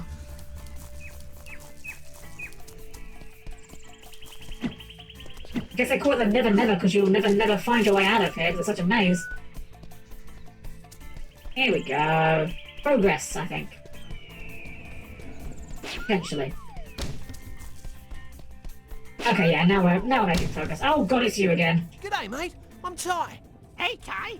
My friends call me What are you? G'day, Snappy. I said my friends call me Snappy. Wow. That's a pretty good joke. So I hear you have a problem. Yes, my interstellar time cruiser, caravan, has Okay, so actually just an on the alien, other got it. side of this hot molten lava, and is teetering perilously close to the edge. The heat shields are already starting to melt. Why would a caravan have heat shields? To stop it burning upon re-entry to Earth's atmosphere, of course! Okay. I'll see if I can help you out. This game's writing is a real mixed bag. It kind of flip-flops between being like distinctly average, and every now and then just has like a moment or a character that's like unexpectedly like surprisingly pretty good. Can we get to this from here? I mean, we are choosing this right now. I don't know if this is the intended solution. Okay, I think we do need the Frosty Man. Gun park out. Thermo Extreme Bandit. Good thing we got our freeze rangs. Or freezer rang, rather.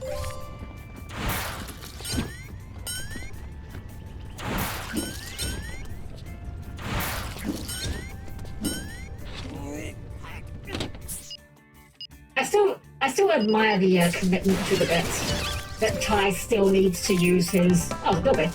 his ranks for absolutely everything, regardless of how appropriate it is at the time.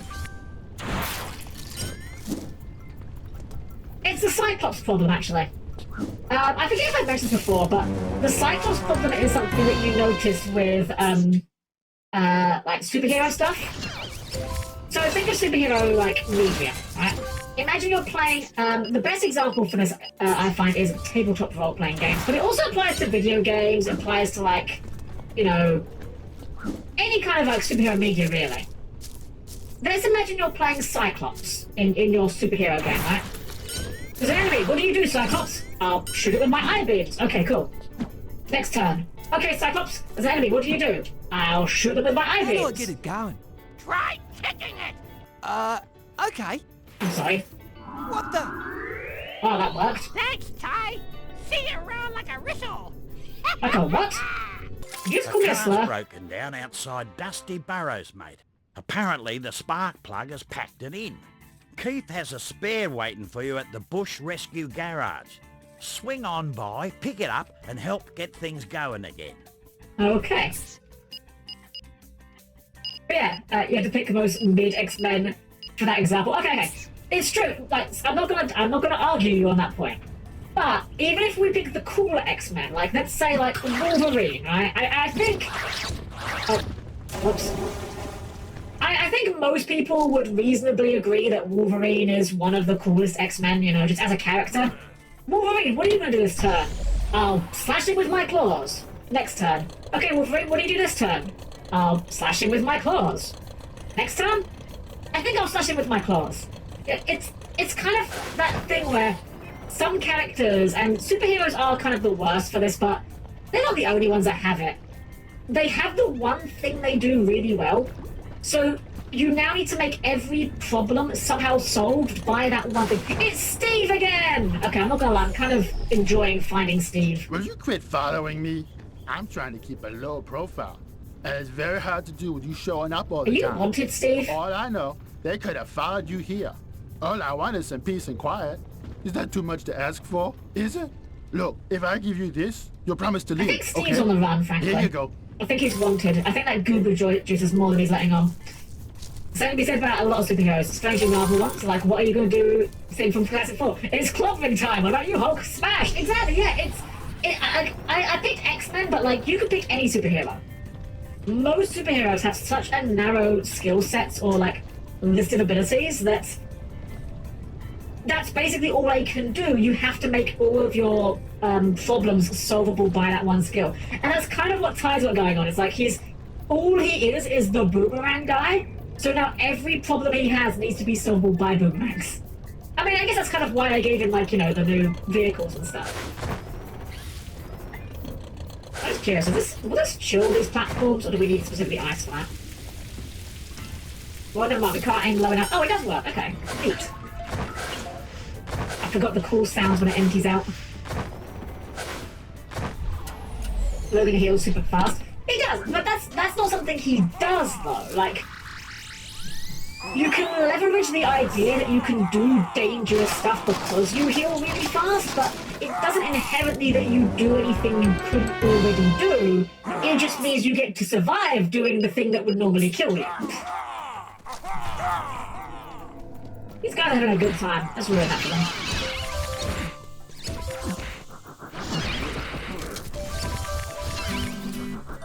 Nice.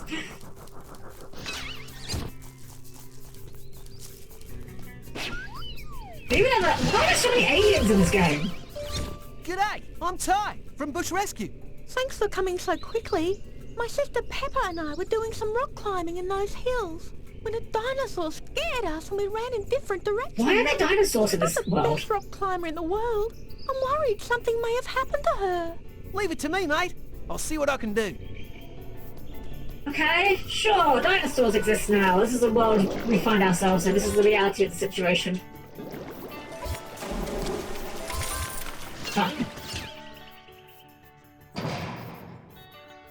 I'm assuming we wanted that to happen. Just be like Deadpool, break the fourth wall at your convenience. So, I'll be real, that sort of like fourth wall breaking stuff, for me personally, I think there's a way you can do that well and a way you can do it right. And I think there's also a way you can do it badly. I don't personally love Deadpool's way of doing it. Oh, that's, okay, well that worked out, but that wasn't quite what we wanted, so I should probably not use these. Yeah, I don't personally, like, really vibe with the Deadpool way of doing it.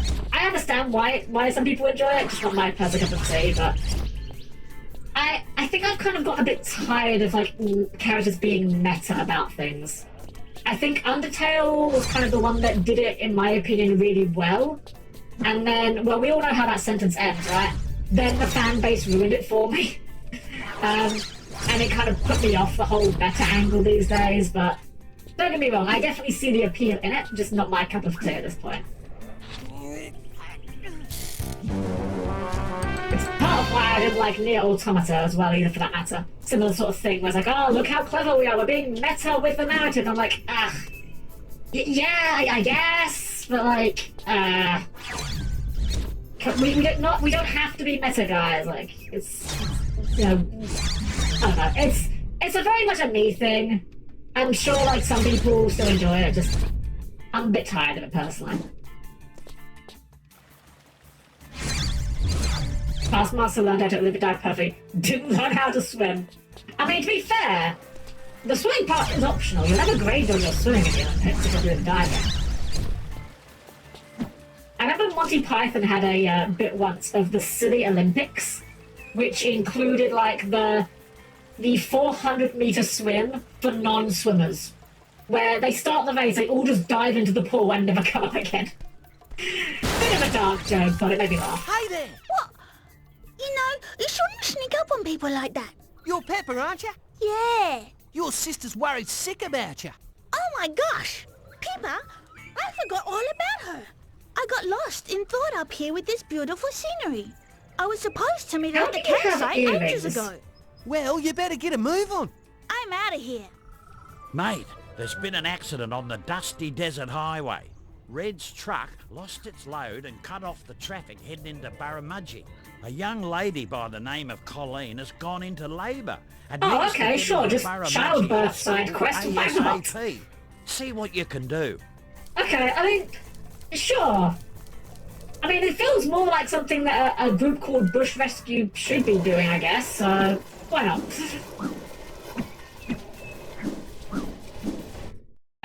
Well, we've got another quest over here. Let's tackle that first. Oh, that was Dennis, right, was that the dinosaurs, Hey, Dennis! Wait! Relax, mate. It's me, Ty. Oh, Ty, are you a sight for sore eyes? Those ghastly beasts won't let me move on. Crikey! Could you be a kind chap and help me out? No worries. Thank you so much. Be careful, though, they're very strong. There's a derpiest looking dinosaur. Alright, let's hunt some dinosaurs, I guess.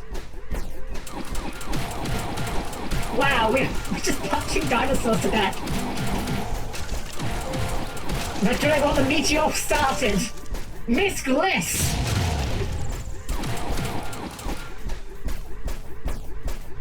Yes, I've read Misk, have you? Why are we beating dinosaurs? Why is this the mission we're doing now? This feels antithetical to Bush Rescue. This feels like the sort of thing Bush Rescue would be stopping, frankly. Okay, is Dennis like a... Oh, why is that so loud? That's really annoying. Dennis, where are... Wait, did the dinosaur respawn or did we just miss this one? Oh, it's dead now. Dennis, where you going? There you are. Your goofy ass run cycle. Wow, Dennis just pushed us. What a chad. He's kind of doing like... Okay, do you guys remember that meme a while back? The, Oh, the Russian cartoon? What was that, Dr. Woolsey Walk or something? He's kind of doing like that run. Like, leaning back as he's running. Well, kill the dinosaurs, not the Ice Age, but these robot fists, exactly. My delicate body. Right, let's get out of this thing, 'cause this is annoying. Did it! You took care of those beastly beasts. This just goes to show why we need a local bush rescue office here in the Never Never. Too right, mate. Well, I have to go see Khan about the new office. Toodaloo. Mate, I don't know if this is fair income or not, but we've had another call from Birrell and Squeaver on their film set. They say they're under attack again, and this time it's for real. Now, they could be pulling our leg, but you should check it out just in case. Okay, we'll check it out again just in case.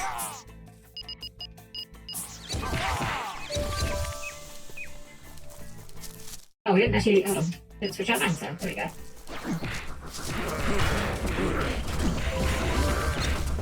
You guys are very bouncy heads.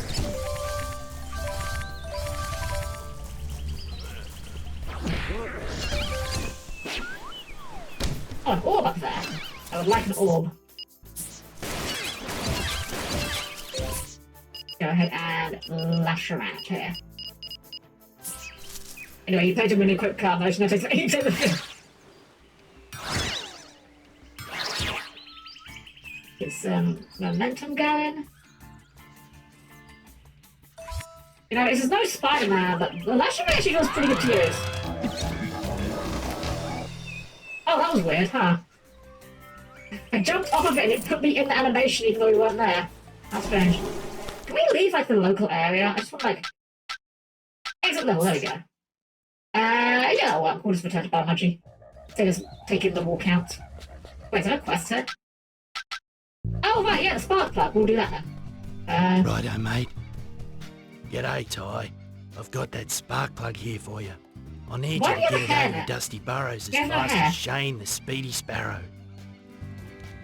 Okay, we're just off to the races. Okay. And hear me out. We didn't for their own devices for being a pain about ruining their system and making up the mess. True, honestly. That is an option, but we are the good guys. We have to do the good guy thing.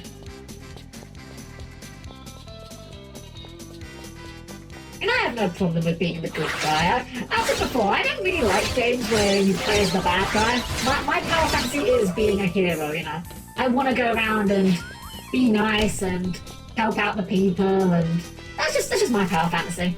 Having the power to be able to help people like that.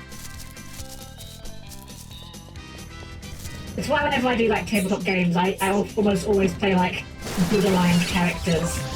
Never like morally grey or anything like that. So where's on the map?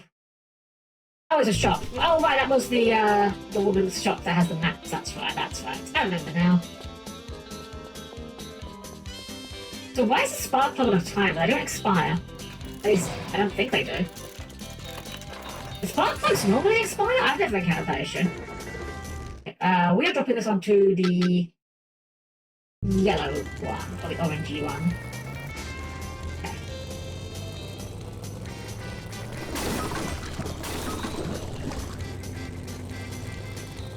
Wait, we're going the right way?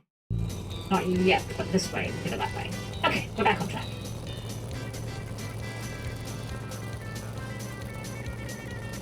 Actually, wait, we're basically doing the exact same route we did before with the delivery.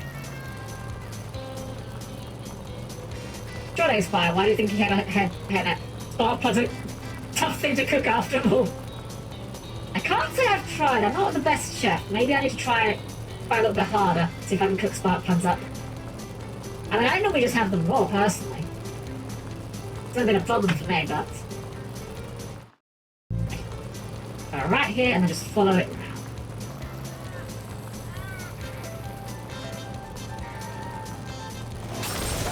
Oh, okay.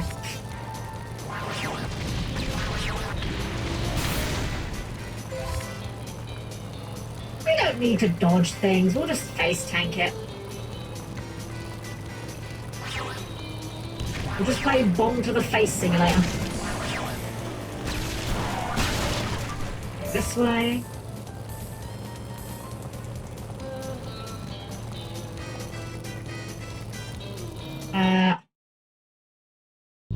Further on.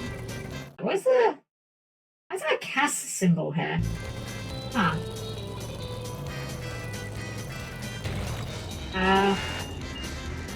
Wait. Where are we dropping this off?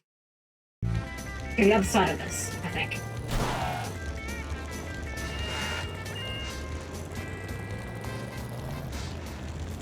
Here, Dusty Burrows. Ah, car. You brought your spark plug. G'day. I'm here to fix your car. You took your time. I could have grown a spark plug in the time it took you to get here. Lady, I feel very confident asserting... Well, I doubt that.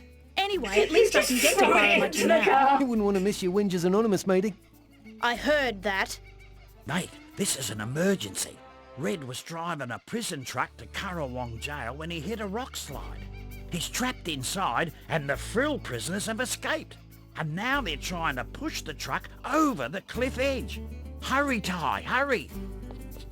Okay, so what's next? What's closest? We're there. The closest would be, I think, the blue one. So we're going to be doing Attack of the 50... Okay, so it's Bill and Squeaver again. We'll go help them out. Those Rocky Simulator, take every boat directly to the face and keep going. Exactly, yeah. Remember, the only hit point that matters is the last one.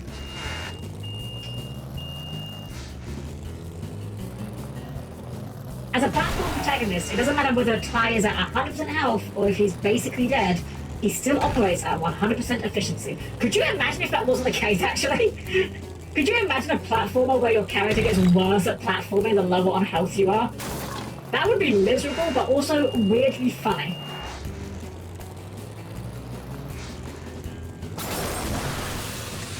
Okay, I have no idea what just happened there. I'm pretty sure I didn't even hit anything. The car just decided that it was tired of this mortal plane and just ascended. Don't get me wrong, I'm a bad driver in this game, but I'm not that bad. Maybe I am. Maybe my incompetence is just rubbing off on the car itself.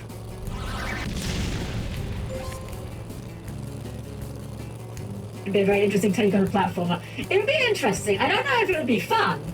Like, it might not be a good game, but it would certainly be a novel take on the idea. Survival platformer. The top banana. Okay. Let's get the Mega Ram back out.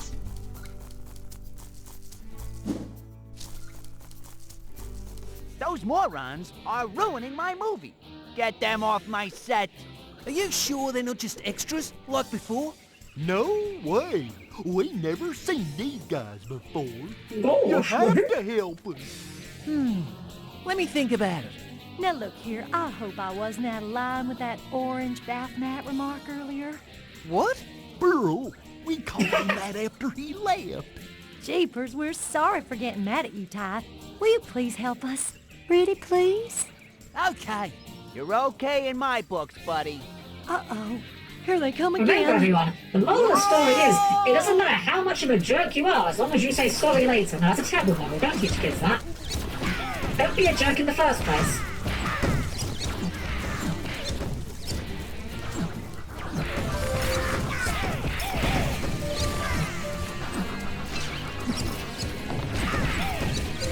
Imagine trying to speedrun that platformer. I mean, people would. Like, speedrunners are insane, and I mean that lovingly.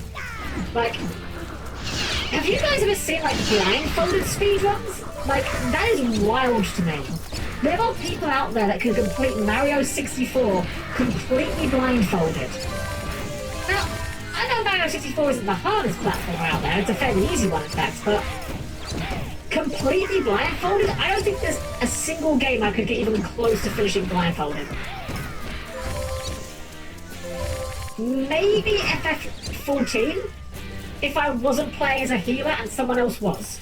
Maybe that one I could get through a dungeon blindfolded, maybe. That's a wrap, Ty. Great work. The dailies will be awesome. They'll make a great scene in our film. Do you have representation? Thanks, but I'll keep my day job. Julius is still waiting for his plutonium rod. Oh, right, that was the thing we were meant to be doing, wasn't it? I wasn't very skeptical of. So there definitely are people that fake it. There was actually one a little while ago of a streamer who was running Monster Hunter. I forget which one. I'm not massively well versed in the different versions of Monster Hunter. But they were doing like blindfolded clears of one of the boss fights in that game, and it turned out they were faking it. Or at least, you know, it seems very. Oh, there's the banana. Neat. It seems very likely that they were faking it. And it's dumb because there are people that can and have done blindfolded runs. Like, they are very possible.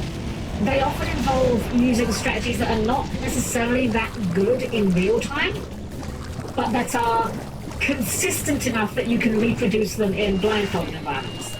Which I think is really neat that they do that. It's like, okay, hypothetically, if we were going to be doing, like, say, a blindfolded run here, you might say, okay, I know exactly where my position is from this point. I know I could hold up for say 1,000 and, like, count there.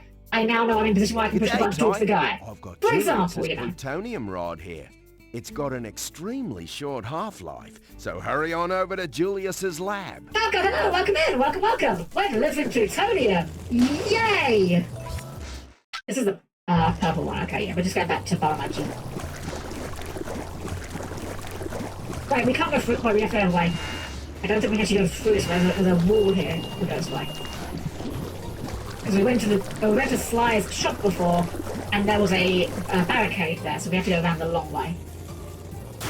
Or we can just career off course, I guess that's also fine. I'll tell you a type of speedrun that I'm a big fan of watching as well. Even though speedrun kind of goes in air quotes when you're talking about them, I love RPG speedruns, because when I think of a game that is not designed to be speedrun, RPG is definitely like the top genre in my mind. Like, those games are long, they're typically very slow. So when you find a speedrun of them, they often end up having like really interesting low-level strategies that you just don't think of in a regular playthrough. My favorite one of these, by far, and quite possibly my favorite speedrun strategy just in general, Final Fantasy VII. So in FF7, there's a secret mechanic called Lucky Sevens. Okay, left here. Which, what Lucky Sevens does is, if your character's HP ever equals exactly 7,777, your character gets all Lucky Sevens status. This makes them go berserk. They do, like, I forget how many attacks, but they attack like 80 times or something in a row. And every hit they deal is a critical hit that does exactly 7,777 damage. So if you trigger this, it basically means you probably win the fight. Now, there's a weird quirk of this though. Enemies can also get all Lucky Sevens, but when it happens to an enemy, it doesn't work the same. They don't go berserk. Instead, what happens is all damage they deal just becomes quad sevens, 7,777. There's an interesting quirk of this though, which is if you poison an enemy, damage that is done by poison ticks is considered to be damage being done to yourself. And there's a boss fight about, I think it's near the end of Disc 1, against an enemy called Materia Keeper. Materia Keeper has like, I forget how much HP exactly, but their HP is not much more than quad sevens. I think they've probably got about 8,000 HP if I had to guess. And they are susceptible to poison. So the strategy is, you poison them, you then fully heal their HP, you let them take one tick from poison damage, and then you hit them with a character with the mini status, so they do like a tiny amount of damage. And this setup will semi-consistently put them on quad 7 damage, at which point the next poison tick just instantly kills them. It's the kind of strategy you are almost never going to stumble upon by accident. And it's so cool to me, I think it's so great. Alright, well, thankfully the plutonium was not too bad. The more recent one I saw people do was the Yu-Gi-Oh! Forbidden Memories speedruns, where you basically have to get good RNG just to start playing. Yes! That game is miserable. I have that game. I haven't played it in years. Even as a child, I knew it was kind of bad. There's a YouTuber I've been watching recently, I think his name is like Jono, who's been doing videos of can you beat Forbidden Memories using a blank deck? Like, can you beat Forbidden Memories with only machines or only dinosaurs? It sounds like a really hard challenge.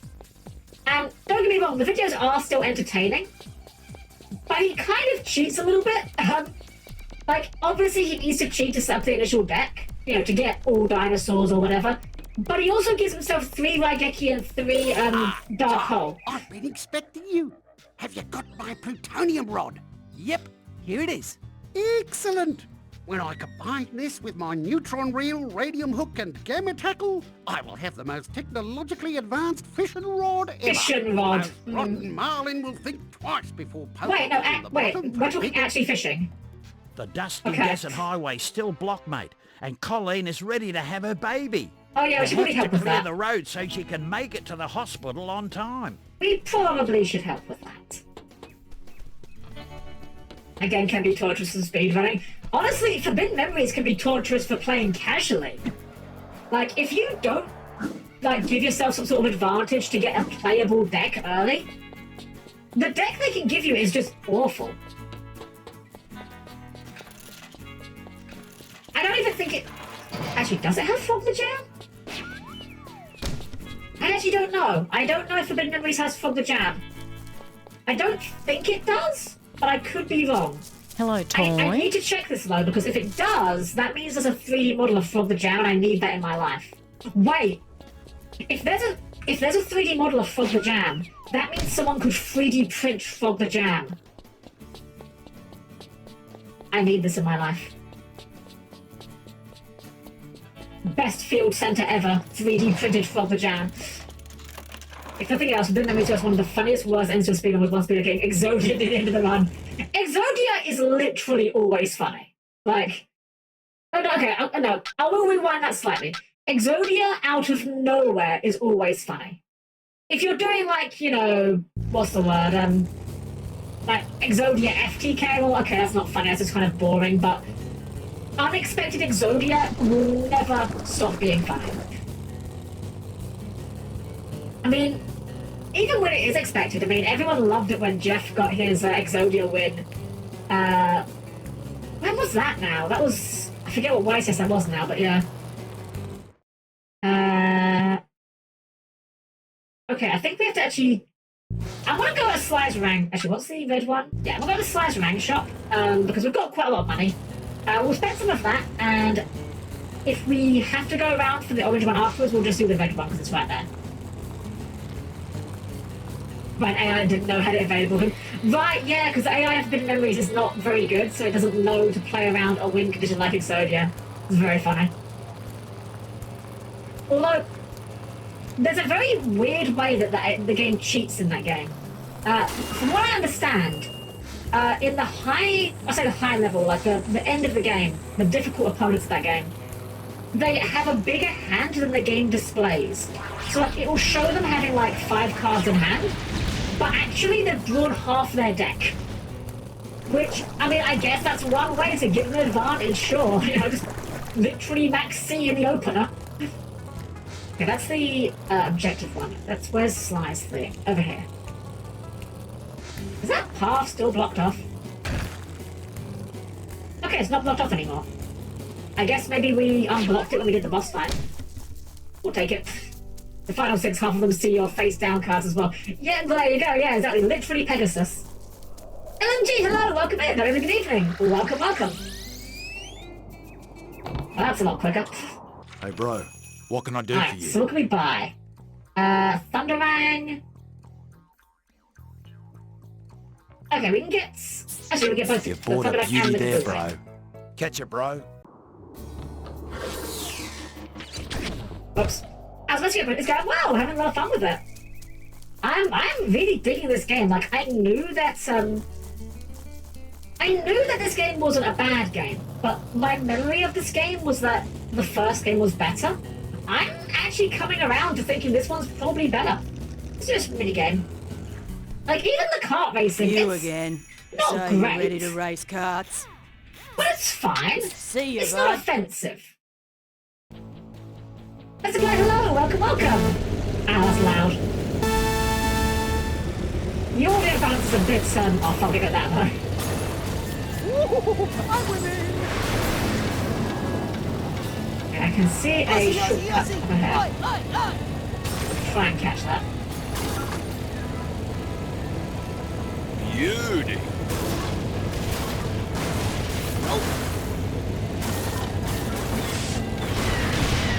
Speaking of kart races, you guys see that the game that was previously called Bloodborne Kart finally came out, Nightmare Kart. I haven't played it myself, but I was watching a friend of mine play it yesterday, and it's pretty great. Like, I don't know Bloodborne, so the references are entirely lost on me, I'll be honest. But I can tell that if I... Okay, that was an interesting interaction. I can tell that if I did know Bloodborne, I would love it. Like, it would be 100% up my alley. Is that? Yeah, I think it came out a week ago. It would appear Frogger Jam is a bit of... Oh, okay. I need to do some research now, then. I need to see if I can find Frogger Jam's model for Forbidden Memories and find someone to 3D print it.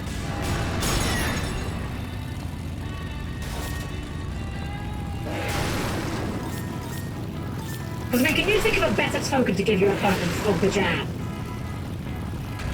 Remember, tokens don't have to be cards, because they can't go face down. It can be literally anything. Actually, I'm done with my job tomorrow. Give my equipment, the only thing this will be better. Oh, nice! Well, I hope whatever you were working as, I hope you had fun with that. I hope it wasn't too bad. Should I want to do some roses as well? Really? Ah, now that's a thought. Stream Duelist of the Roses. Can you beat Duelist of the Roses with only Frogger Jam? Probably not, I would imagine. I feel like only Frogger Jam would be a bit of an ask, but... Coming through.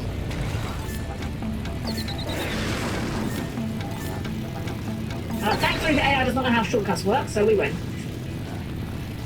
Oh wait, I thought we got one more straight away. Yeah, I thought that was the final one. Final straight away.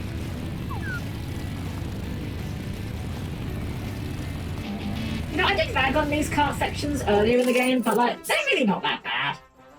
I still don't like Jono's face, though. I'm sorry, Jono. And again, we have two people that are just hacking for impossible times. I guess, why not? See you, we didn't need bud. to walk in. Alright. Let's go ahead and see what's going on at the... I'm guessing it's going to be another driving mission. Wait, we're going the wrong way, aren't we? We are going the wrong way.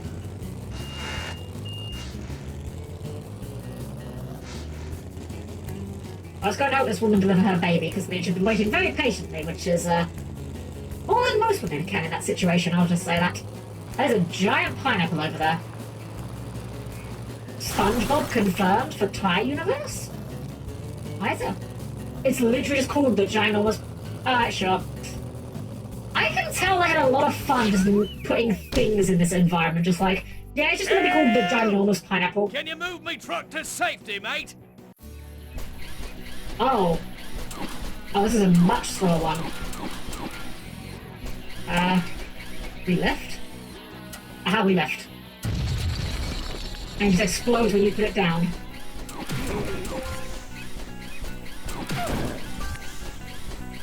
Okay, this could be a bit faster.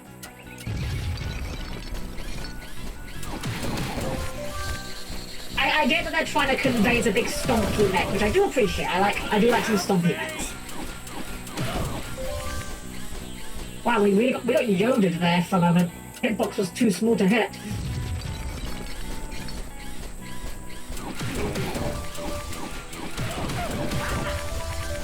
How do you get up? How did you get up? I just punched you with a giant neck. Can we throw this? Oh, we can throw it! Okay, so if you punch, you throw it. If you do the grab again, it just puts it down. And it just still explodes. Go away. Why are you here?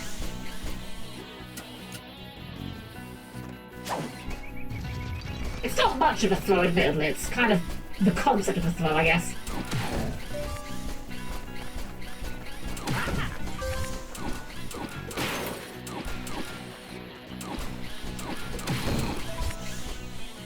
Thanks, mate. There we go. I thought I was a goner. My whole life flashed before my eyes. See anything interesting? Nah, I was too scared about falling off the edge. I didn't pay attention. Well, my whole life flashed before my eyes. Interesting? Nah. The dusty desert highway's still blocked, mate, and Colleen is ready to have Mecha a carts, baby. trucks, and You have SpongeBob to scares clear the everything. road It so does. you can make it to the This hospital game has on a time. good mixture of gameplay styles. I feel like the balance here feels a lot better than Crash Bandicoot 3. Which is still weird to say, because I do still like Crash 3.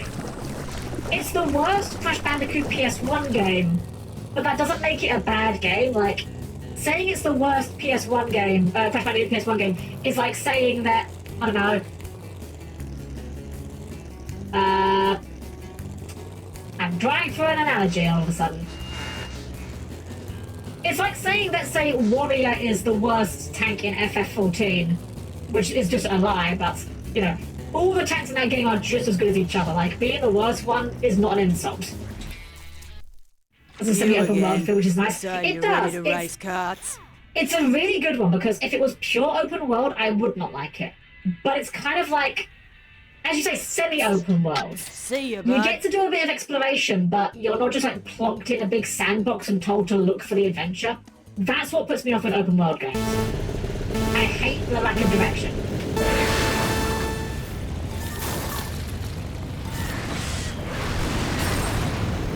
These shortcuts here, don't see any.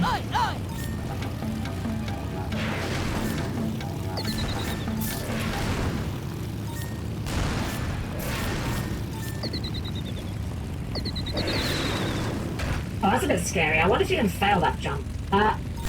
Game? Game. It happened again. It happened again. That happened last time. We were doing the kart race and I just randomly started just ascending out of nowhere.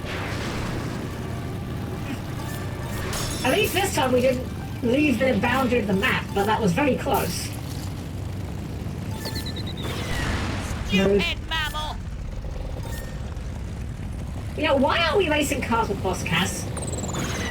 Like, I know it's kind of the meme of Mario Kart, like, Mario's, you know, Mario is gonna go and play go-karts with his arch nemesis, but like, oh, dang it.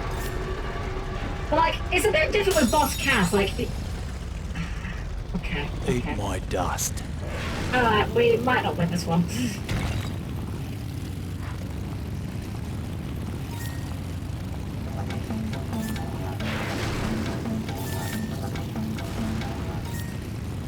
I'm not sure if we took the short or the quick route there.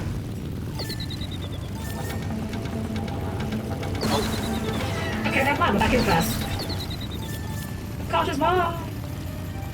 So does with Sonic in a Cart. I mean, Sonic in a Cart makes sense, because he's doing it to make it fair, you know? He's self-nerfing himself.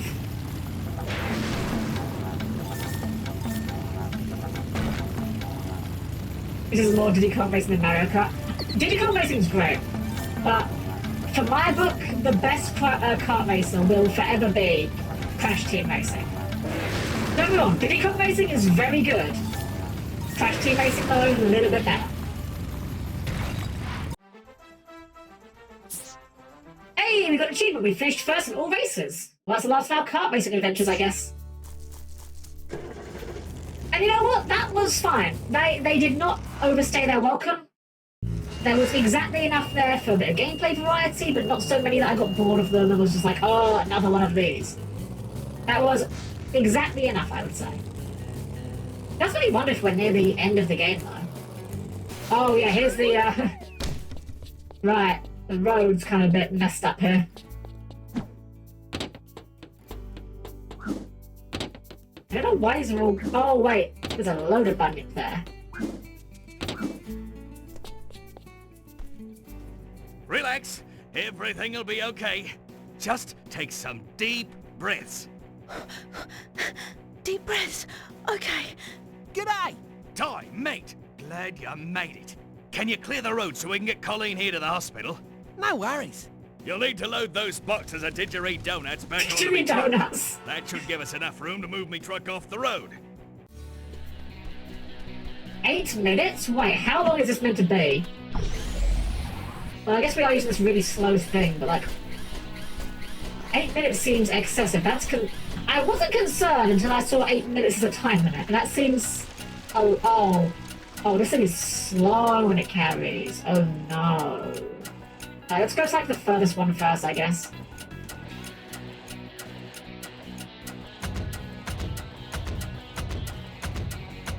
This thing's movement was like this ticking noise. Sounds like a car's turn signal going on and off. Like an old rusty car. Okay, do we just like B here? Okay, B does the job. Yeah, that's how that works, sure. Didgeridoo Donut sounds like a real Aussie product. It does, honestly. If there is not a real product called Didgeridoo Donuts, then I'm missing a trick. Is this faster? Is bunny hopping faster? Nah, I think it's about the same actually.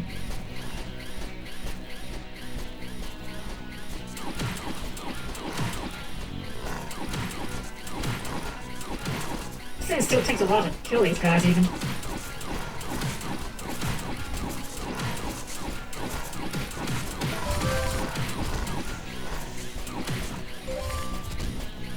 It'd be fast like carry leg jobs, but honestly, probably would. But to be fair, we have kind of established over the course of this series that Ty is... He's a bit of a himbo. Like, he means well. He's a nice guy. But he's not the brightest out there. He's trying his best, though. And to be fair, like...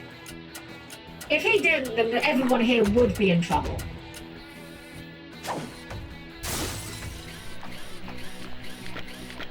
You know, I could be mistaken here, but I feel like these boxes are not impeding the road. Like, you really could just, you know, ignore the boxes and just move your truck. In fact, I'd argue it'd probably be quicker. Like, we throw it. Oh. Okay, thank goodness it respawns. I was thinking, like, throwing it to move it quicker. Thank God for the power of respawning donuts. I thought those robot beasts' heads very appear, reminds me of the Zoids. Yeah, I can see it. This one's kind of got like the Guts Man jaw going on. I do like the big stompy footstep sounds. You like a stompy robot. This thing could stand to be like, I don't know, a good 50% faster. Would be a lot more enjoyable to pilot. Also, why is the big stompy one like worse at combat? That's like rule number one of making robots. The bigger and stompier they are, the heavier they hit, you know? Everyone needs the power of respawning. That's true, honestly. Very true. I have a question. Have you ever seen the Donkey Kong TV show? I have! I remember watching that back in the day. I remember nothing about it. Like, I couldn't tell you any of the episodes I saw. I just know that I watched it. Where is this last box of donuts? It's like way down here. Banana Slammer, yes!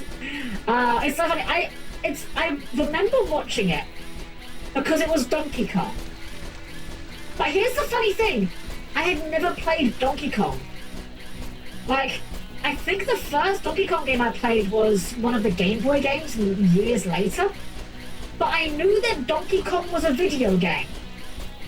So, because it was a TV show based on a video game, I wanted to watch it, even though it was a video game I knew nothing about. Also, I'm not going to get out and just run around, because I don't know where this last box is, and I think we're going to take more time looking for it in the map. Okay, we can't go off this side of the road here. Where is this last box?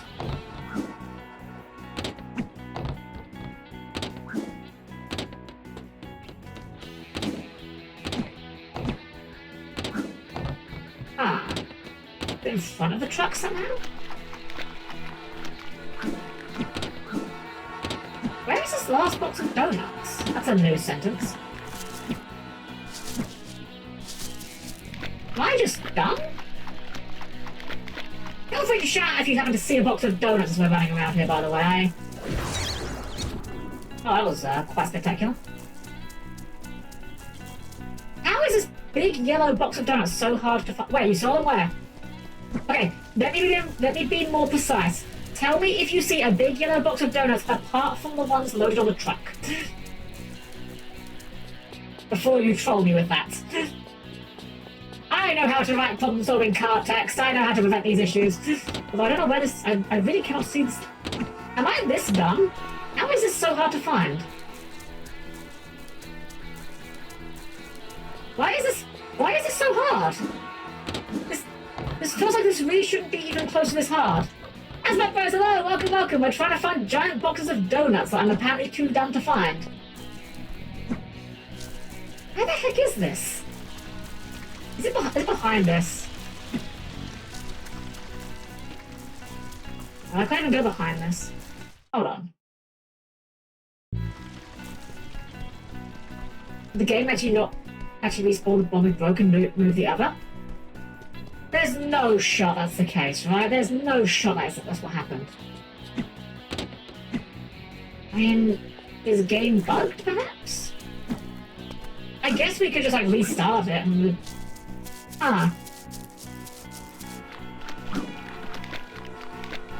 Because, like, this feels like this shouldn't be this hard to find, right? Like, it's meant to be quite obvious. Can you say anything if we talk to you again? No, we can't even talk to you. Wait! Oh, no! It's behind... I know, I see it. I think I see it. I think I see it. These boulders are movable. No? Wait, maybe some of them are movable. Yes! Okay, I hope we haven't wasted too much time.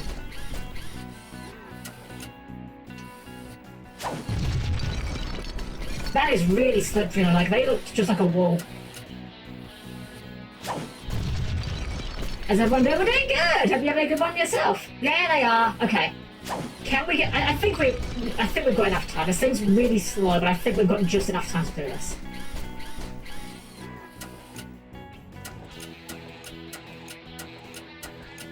But if our combined brains did not see that easily, then that was pretty... If I didn't know, but yeah, exactly. They do not look interactive at all. They look exactly like just part of the wall. Okay, yeah, we're fine. We got plenty of time. That is really slippery, though.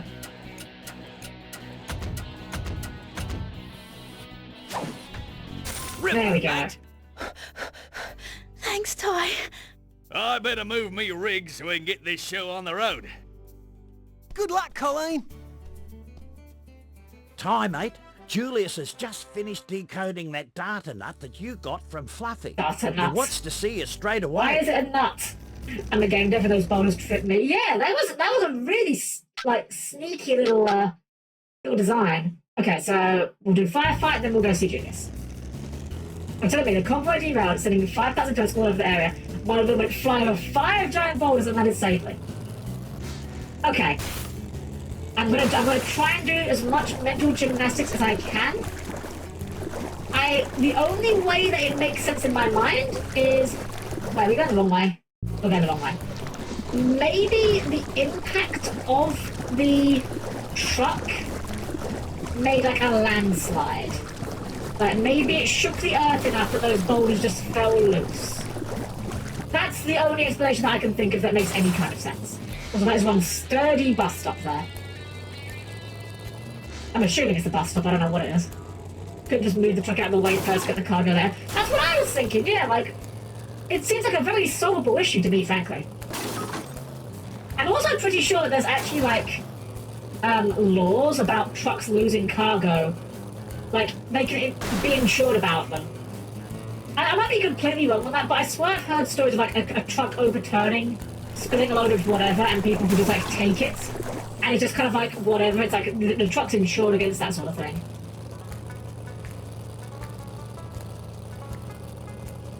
Anyway, let's go do this forest fire.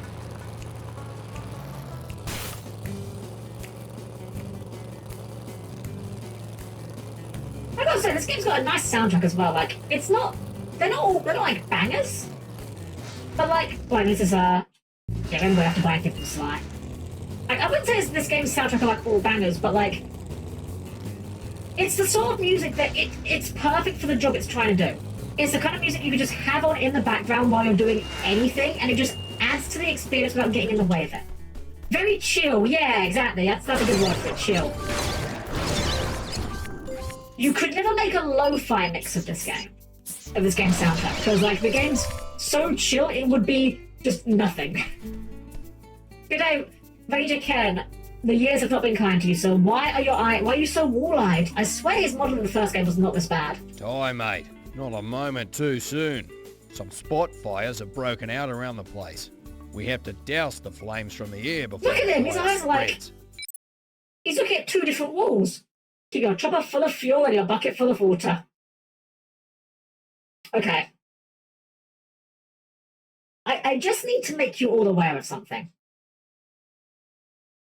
Chopper It's not really used in this context anymore. It's a bit of an outdated slang, but I'm aware of this use of it. Chopper is a slightly old-fashioned term for penis in British English. Make of this knowledge what you will.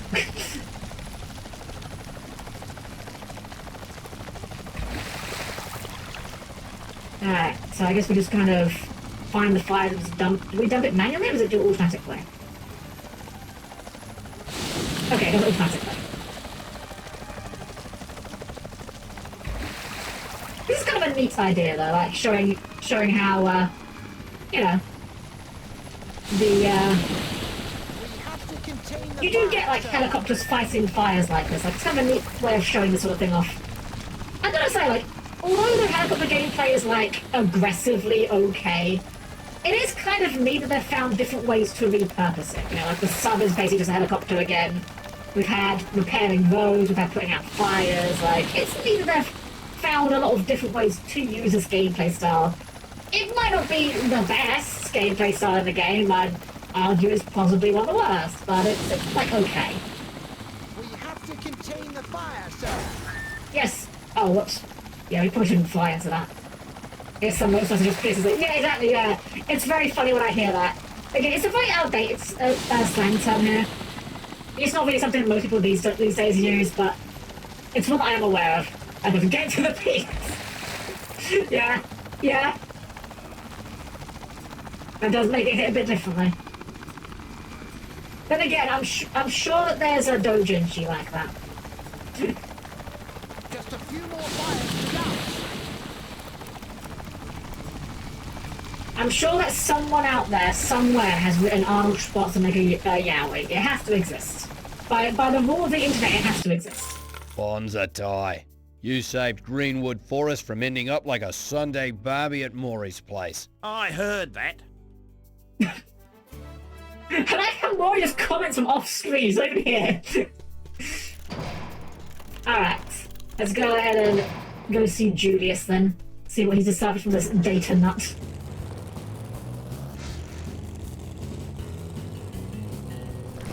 So if there's a metal band based songs based on Arnold Close, there has to be. I've not heard of that, that's a new one. I know about the Oakley Doklys, which is like the Ned Flanders metal band, but I hadn't heard of a band that makes ones off of Arnold clothes. There's a new one. What's their name? I'm curious. It's got to be like some ridiculous pun or something, right? Or maybe they're just like the Terminators, I guess. That could work.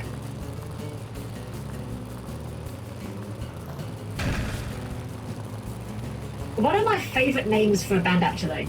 And I say for a band, I don't actually know if this band is real or if they made more than one song.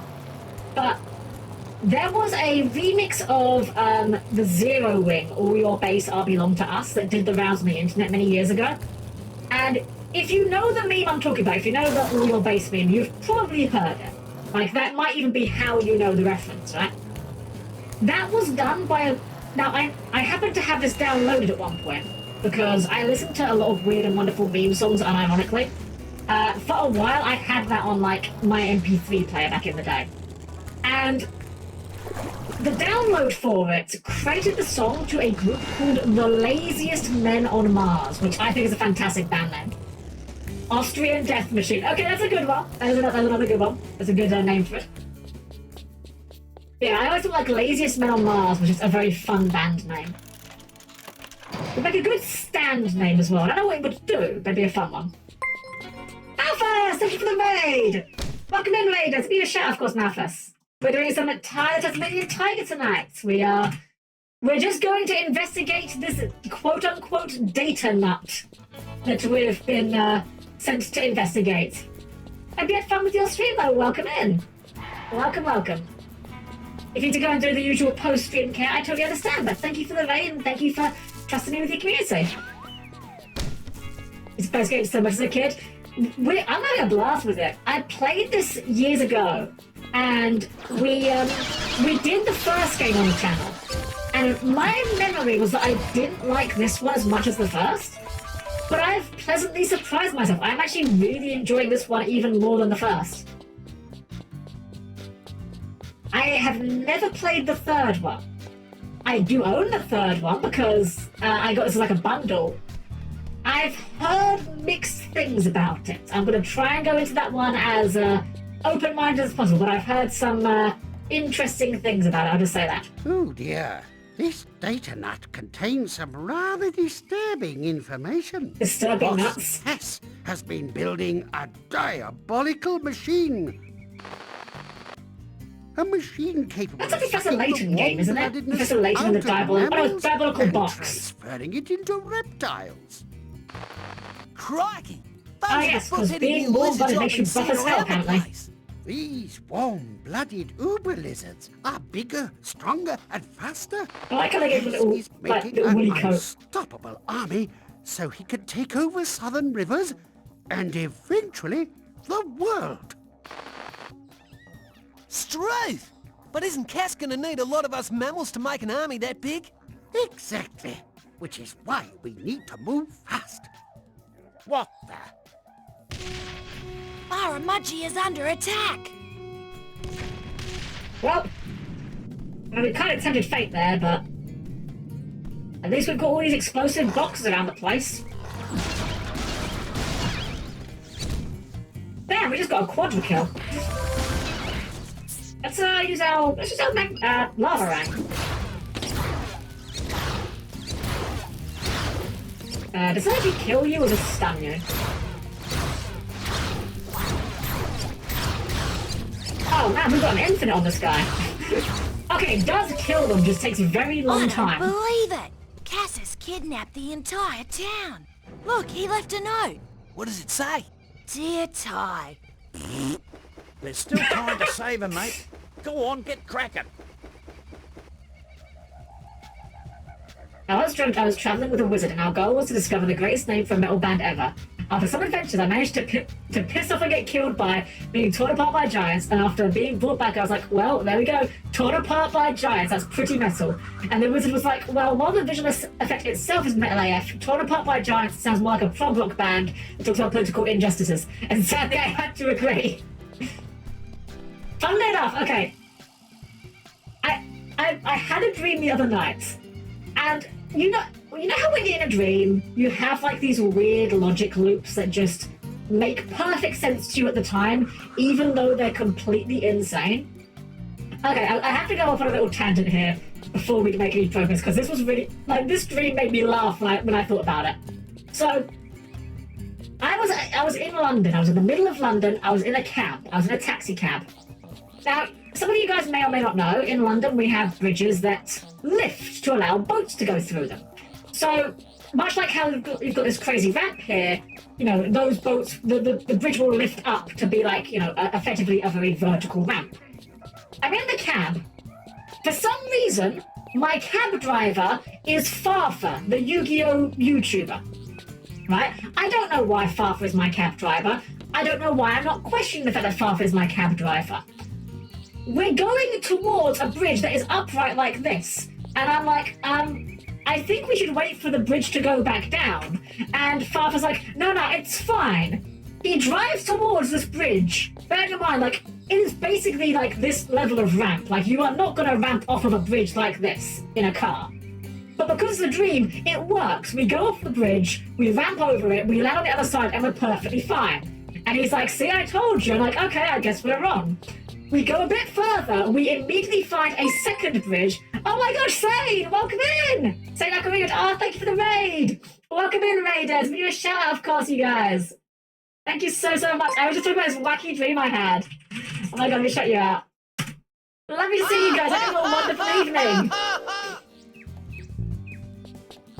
Okay, welcome. Hope you had fun with yourselves. I'm guessing you're doing another talk show, Sane, with Aquarina. I'm sure that's what you were doing. I don't know. I wasn't able to see, but I hope you had fun with it. If you need to go and do the usual post-stream stuff, I totally understand, of course, but I hope you had fun with your stream, and thank you for trusting your community with me. I really appreciate it. Alright, so I just want to finish this real quick, because this made me laugh so much in hindsight. We then went to a KFC, right? We went to a KFC, and for some reason, Ryu and Ken were there. And for some reason, the owner of the KFC would not sell us KFC unless we could beat him. And Ryu turned to Ken and said, Alright, Ken, I've got a plan. Can you do the exact same thing I'm doing, but slightly different? And Ken says, yeah, I think I can manage that. Then, out of nowhere, the KFC guy reveals his own tag team that are palette swaps of Ryu and Ken, but, like, they're cooler. Like, they're even cooler versions of Ryu and Ken. And they're doing, like, Hadouken and Shoryuken, but better. And Ryu, like, looks across at Ken nervously, like, so Ken, do you still think you can keep doing the exact same thing I'm doing, but slightly better? And Ken's like, I'm not so sure about that now. And then I woke up. It's one of the few times I've woken up from a dream laughing. Evil Ryu and Violent Ken, basically. So yeah, so that's my big tangent. There's not many times I can remember dreams, and even fewer times when they're interesting, but again, one of the few times I've woken up from a dream laughing at the situation. Let's do it, sir. Let's face off against that CAD boss Cass. I love this Kiwi guy. Possum, you're not leaving without me. Or me. It's time for me to pay back an old debt. Oh wow, I wonder if we're in the end game now. The Farfa bit got me. Yeah, I have no idea why it was Farfa. Farfa isn't even like... Okay, I like Farfa, don't get me wrong, like, I enjoy his content, but he's not even the Yugi Tube I watch the most of. Like, I'm sure he's a great guy, I'd be happy to meet him one day, but why did he show up of all people? Oh, we're all mounting up. Wait, he's got dual Gatling guns. Yours is really cool. What is it? It's a missile bunyip. I built it myself. You call that a missile bunyip despite the fact that has Gatling guns. Rightio, chaps. We're over the drop zone. Prepare to engage. Prepare to engage. I feel like Sly has the better one here. I would love a Gatling one. Your voice is wonderful. Oh, thank you. Thank you so much.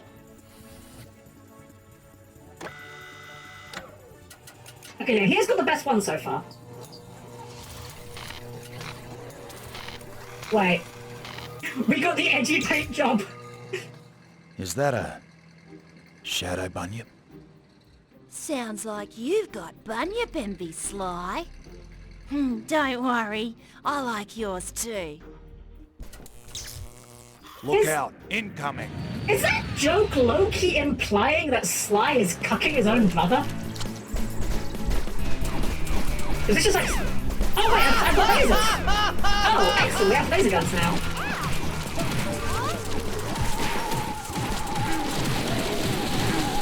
Well, I mean, I guess it's only fitting that we end this game... Oh, shooting we're in the end game, I have no idea. This feels very end game-y. It's only fitting we end it the way we started, with a giant robot battle. Oh wow, this thing's got some air on it, jeez. And it's a single jump. It's a double jump as well.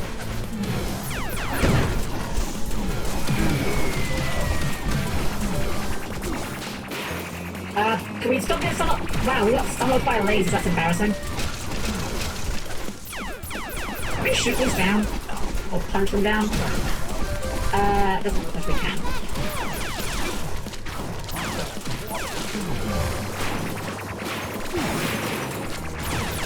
Okay, this thing's got like a slightly larger body, so it's a bit easy to get stomach like this. The guys would have loved toys of these.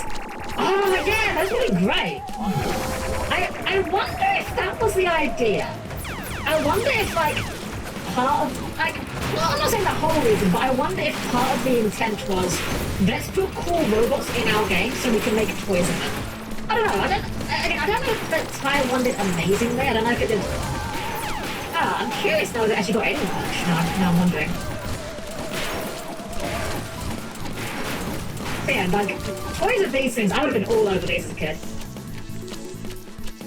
I always wanted Tekken figures as a kid. There was like one game store near me. Just like a little mum and pop kind of place, you know. Not like a big chain. And they were the only store I knew that like imported figures from Japan. I remember they had a Yoshimitsu figure from Tekken 3 and I really wanted it. But it was too expensive. Like I forget how much they wanted for it, but it was quite a lot. To leave. Struth! What in the world is that? It's Patchy. He's a cybersaur. Oh yeah, just a thing that exists in this world. He'll be sore after we finish with him. Oh, is it boss rush time?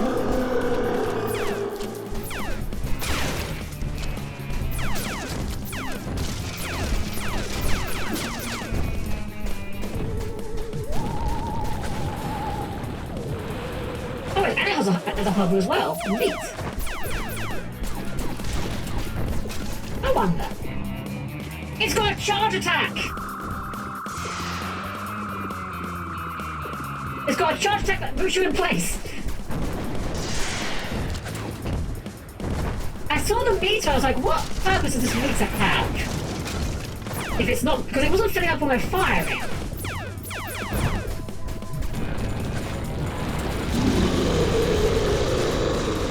Yeah, no, I had Never panic. learn, do you? We must be getting closer. Let's move it. Oh, yeah, boss rush time is these guys. The not so narrow nanobots. Think he can stop us, does he? Mom, can we fight Yellow Devil? We have Yellow Devil at home.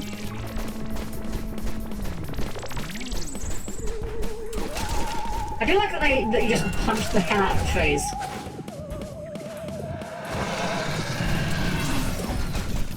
And I do appreciate that they made that bosses have, like, significantly less HP for the rematch. So it is at least going quicker. Also, these guys are kind of cute. I would have a plush of this. They are friend-shaped.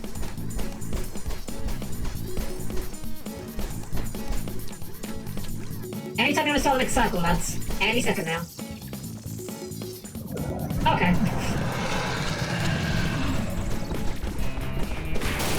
Oh. Wait, it's actually faster than us. Wait, how do we avoid it then? Oh, never mind. It doesn't regain any HP between deaths. Okay, well that makes our life in, like...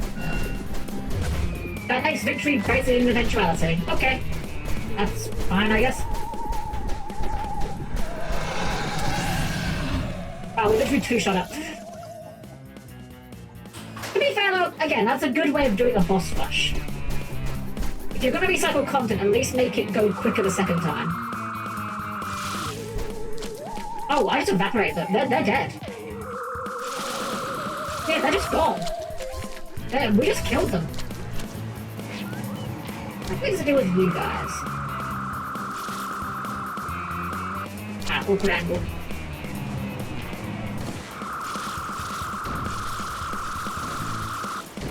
Okay, it's very flashy, but not necessarily that powerful, I guess. Yeah, the punch is definitely better. Special beam cannon! That's the pickle bunyip. You little rabbit guys can live, just like can't be bothered to pick you all off.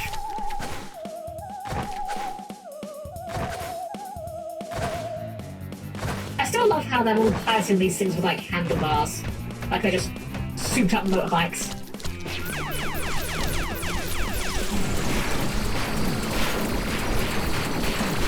So it's weird that he's made like mecha tigers here. Is it looking how like Cass is so much like anti-mammal? You'd think you'd want to make like mecha lizards instead.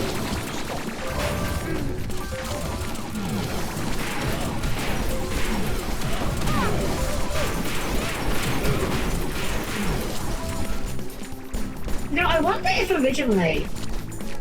okay, so like Sly's bunyip is a missile bunyip, but I wonder if they changed it, because maybe originally like the Gatling gun didn't look visually impressive enough.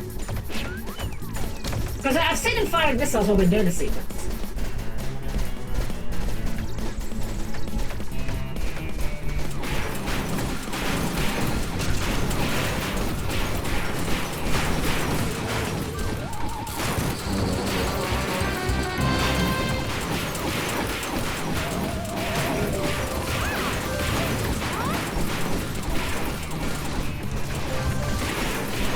Unfortunately, as cool as this sequence is, it's an overall of holding up the meshing X.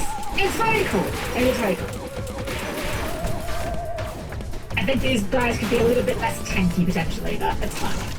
They were supposed to be a missile gun, but I either got it wrong or read the description wrong. It's entirely possible. I mean, you gotta, like, when it comes to game development, like, depending on how things are being done, there are certainly times where artists and designers aren't necessarily in direct talks all the time. It could be that maybe it was meant to be a Gatling gun and they were like, nah, it doesn't really work in the engine somehow. We can't be bothered to program hit scan, guys. Wait, where do we go? Oh, this way. Yep. That sounds like pretty satisfying, I will say. Oh yeah, they are. The sounds are pretty nice. The audio bands are a little bit awkward in the game at times. There's sometimes where things are a bit louder than they should perhaps be, but in terms of like the actual sound assets, like the game sounds good. The only thing I'd say presentation-wise this game is like ever so slightly lacking in is cutscenes. Just the fact that all the cutscenes are done in engine just doesn't look as nice as the nice pre-rendered ones we had in the first game.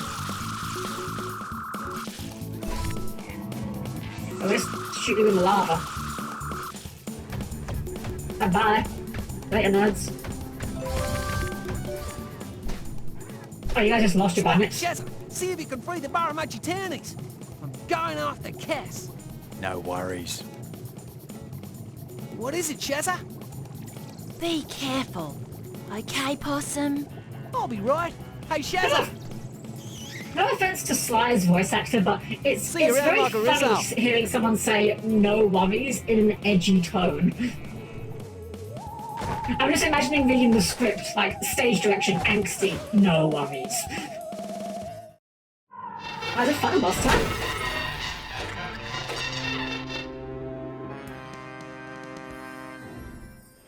This seems very final boss time. You just couldn't leave your little orange nose out of my business. Oh, you got Mecha? Mecha? Blame yourself, Cass. You mess with me mates, you mess with me. That's a jewel tick. You can't fool me. Okay, they're kind of cute though. Well, I guess it's the final battle, guys. Don't ask how I know that. It's just a hunch.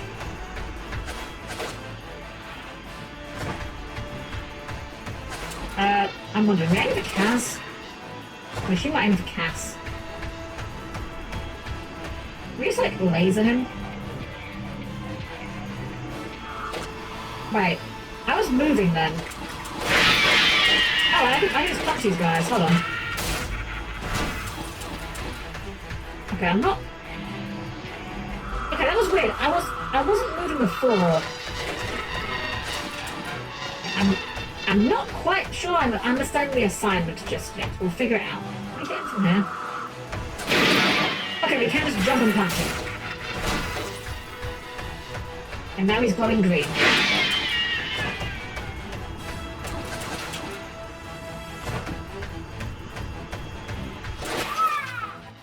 Okay.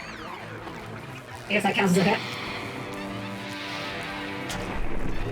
Oh, okay, now we get the boss fight we wanted. The actual robot fight. Okay.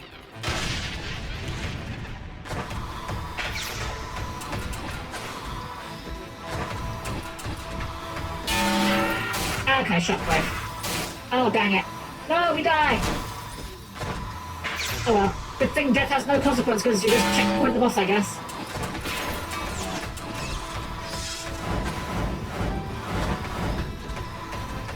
So we just bait the swing, and then hit him on the recovery animation.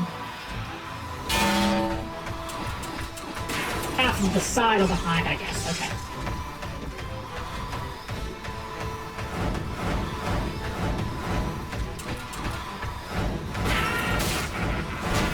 Okay. I'm trying to read these hits a little bit.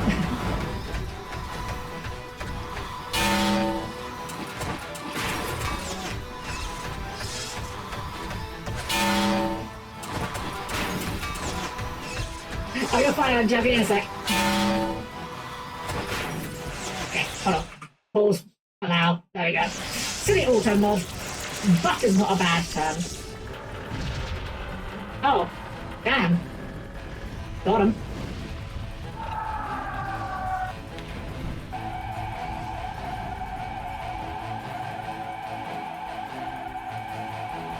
Power of boulders?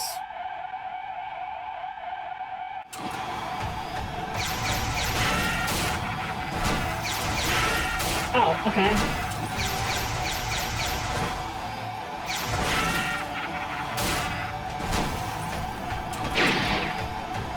Okay, I'm guessing I have to exhaust your supply of rocks. There we go.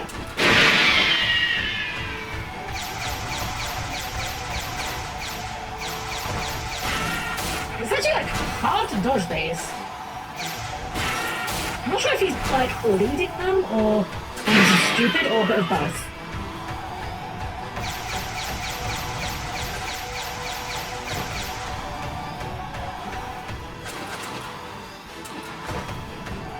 Oh, damn, missed that window.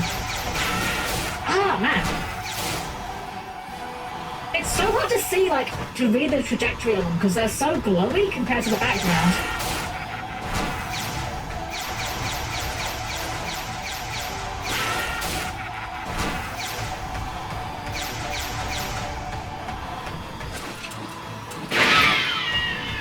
Okay, we have a lock on.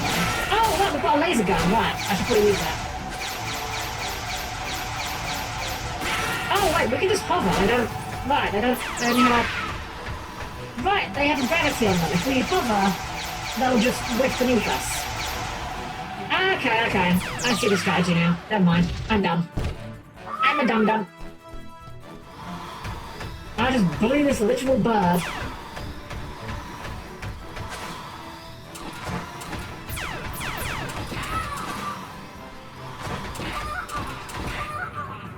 Got him. Ow! Ow, he says after being pummeled relentlessly by a giant robot. You heard the man.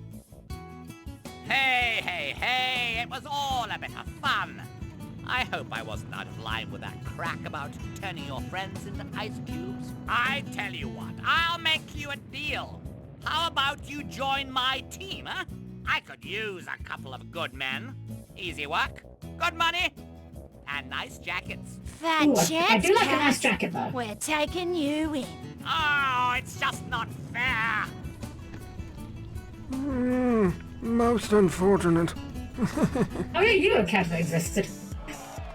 And for extremely selfless acts of bravery, I am proud to present these medals made of the most exquisite thunder eggs to Sly, Shazza, and Ty, the Tasmanian tiger.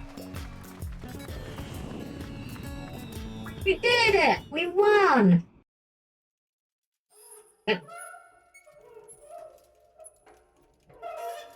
Now we have Boss Cat in Silent Hill, I guess.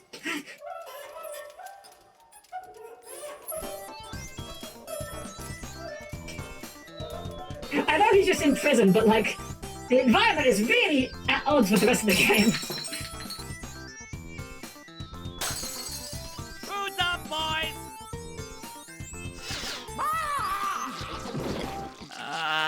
This is so humiliating. Well, there we go. That is the end of the game. I had a freaking blast with this game. Genuinely, I remember this game being way worse than the first game. If you asked me, I would have said any day of the week this game was worse than the first game. But I've come right around on it. Like, I think this is actually better. When I was younger, I really didn't like that you had to drive everywhere. I really didn't like the focus on vehicles.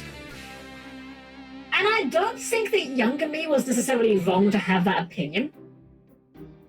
But I think nowadays, like, I definitely appreciate a bit of gameplay variety without going too far away from it. Also, just not having to find every single last opal definitely helps. Can we skip the credits? We can. There we go. Alright, well, is there any post-game, I wonder? It doesn't look like it. There are missions on the map, though. Well, I said I'm not quite 100% completing the game, but there's things on the map. I want to know what the things are. Let's go find out. Have a little wander around. We ain't gonna commit to completing anything we don't want to do. But I want to see what these things are. Everything looks more fun for sure. Yeah, honestly, yeah, I would recommend it. I would still recommend the first game.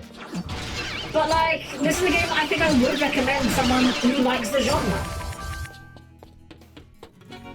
I think having the open world, or the semi-open world more accurately, allows them to have more tightly crafted areas that, in my opinion, fit this, fit the game better than the very wide areas the first game had. Are you the quest? G'day, mate. You are the Now, quest. we have it on good authority that a spy is feeding information back to Cass, allowing him to cause trouble around town. Yes, to avoid detection, this bounder is using a disguisatron. Didn't you invent that, Julius? Yes, but that evil Cass has started producing cheap imitations in one of the many sweatshops in Cosmopolis. You'll need the infrarang or X-rang in order to see through their disguise. When you're armed with the right rang, the spy should stand out like a sore thumb. Good luck, mate. Okay, well, we can go and get the infrarang. I'm pretty sure we've got enough money for it. G'day, son. Let me know if you Oh, need yeah, help. plenty. That saves me getting one for your birthday, son. Bye, son. No, we've got everything from the shop now. Alright, so we've got the infrarang. Let's go back and talk to them again. See if they'll... G'day, mate. Now, we have it on good authority. Okay. Okay, so I guess the quest is just in action now?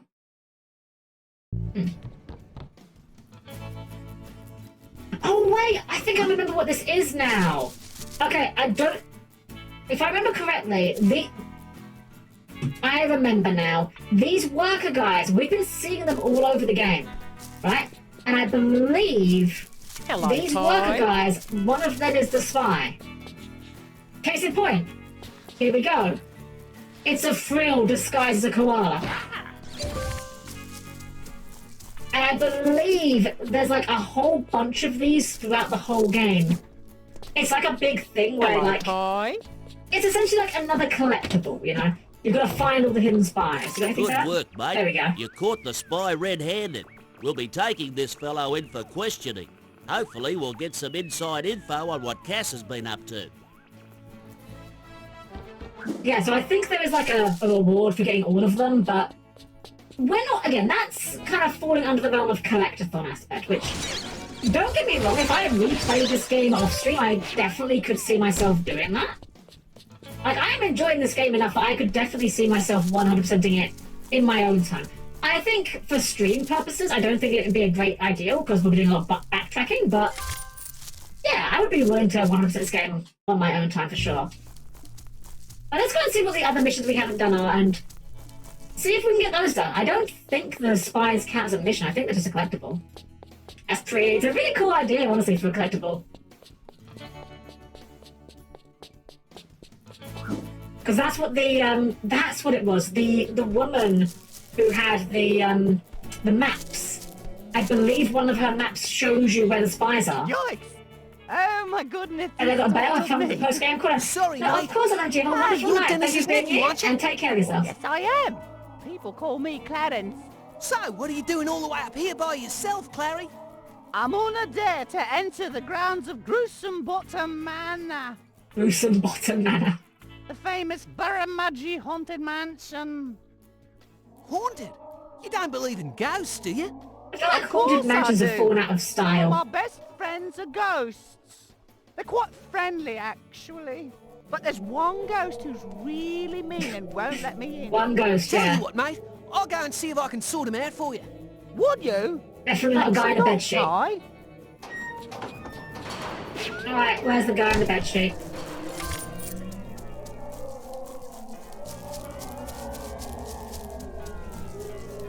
Also, again, another weirdly kind of tonally dissonant moment here. I guess ghosts are just a fact in the Kai universe now. We just well, I mean, aliens are, so. Oh, I actually do hurt you. Okay, I was curious. Where's the bedsheet ghost? We need the Vang. Aha! There he is. Yeah, we need the Vang for it. Infrarang.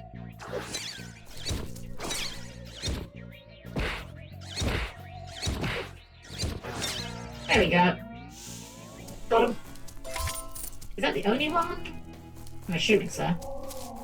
Something very similar in Star Wars Bounty Hunter where you can scan civilians and see if there's bounties put on them and they act as a bonus collectible. That's neat. I like collectibles that aren't necessarily things you directly collect. It's a very interesting way of changing the formula up. I remember there was a Judge Dredd PS2 game Not collectibles so much, but in that game, you could arrest anyone in the game, and the game would just randomly generate a crime that they were guilty of. I only remember this because I remember one of the crimes that they could be given was illegal imprisonment of a goldfish. Yay, Ty, you did it! My incorporeal chums are happy that you got rid of that pretend poltergeist. He didn't stand a ghost of a chance against you. Sorry.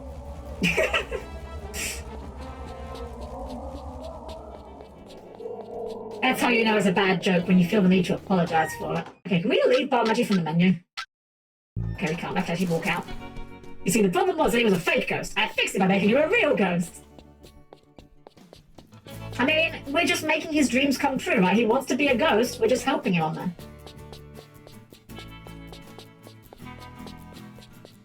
Now, what would happen if you got a ghost, right?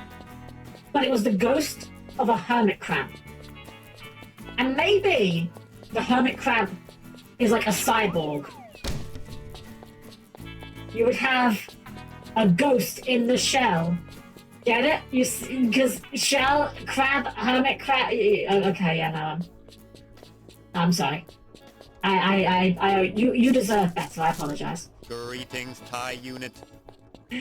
Yeah, no, I'm not going to defend that one. I never apologize for bad jokes. I don't make them. All the jokes are bad secretly, Hale. That's the secret. You own your bad jokes. That's what you've got to do. You own them. My favourite kind of jokes are the ones that are really bad, with a really long setup, but a really bad payoff, like a one punchline kind of joke. Okay, so let's look at this map real quick. There are 3 spots on the map that have uncompleted missions. So screw it, let's do it. We're not going to go for 100% collectibles, but I think we can do 100% missions at least. Let's see, this one is really close actually.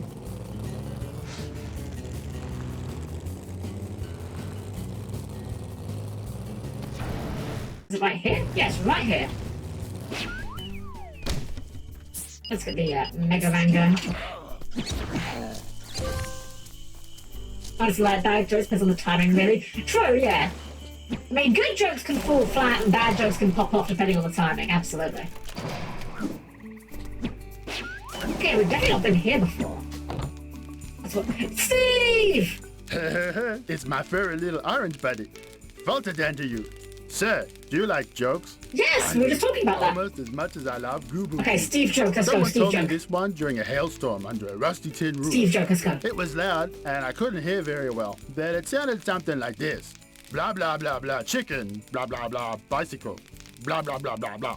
Excuse me, blah, blah, blah, huge redback spider. And I said, blah, blah, blah, close the blah, blah, tiny door. That cracks me up every time. Here, have some apple. Got him? Sure, okay.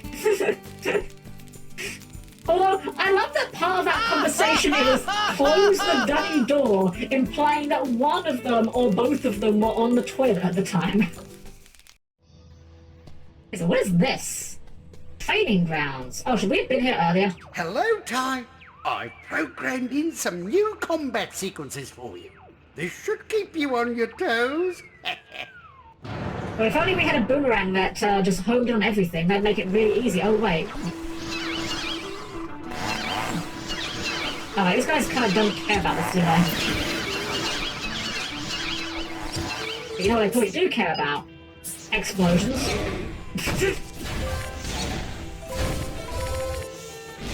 I'm glad they didn't nerf the Kaboomerang. The Kaboomerang being this ridiculous, huge, like, just destroy everything button was very fun in the first game. I'm glad it's still intact.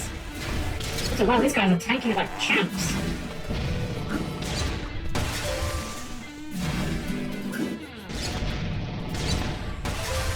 Okay, I guess, oh, they're tanking it, but like, you know, even tanks have their limits.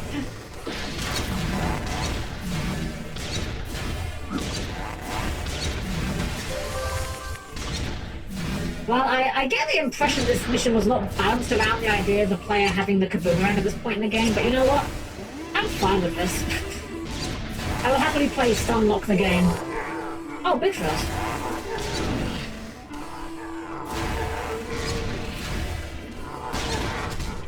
Well, the boomerang seems to be doing pretty good here, so. Well, not one shot actually, I did take it like a champ.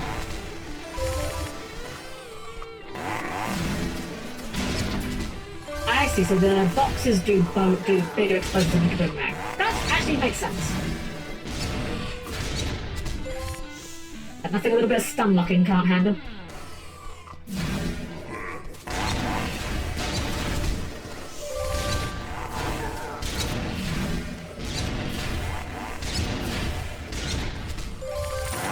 Easy peasy. You've more than earned this. That was easy enough. Thanks to the power of explosion noise.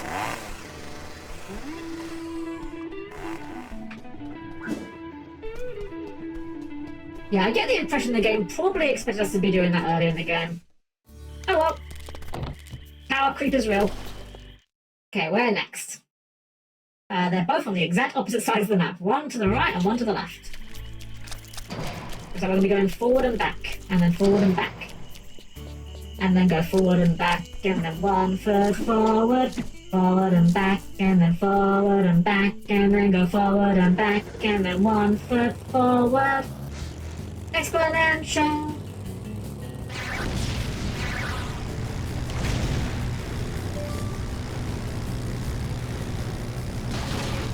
It's so funny how many people know that track, like... It's one that gets brought up a lot in FF14, even though it's very old. That was pretty... Oh, thank you, Zoltan. I'm glad one of us thinks so. I think I've got an awful singing voice, so I'm certainly glad that you enjoy it.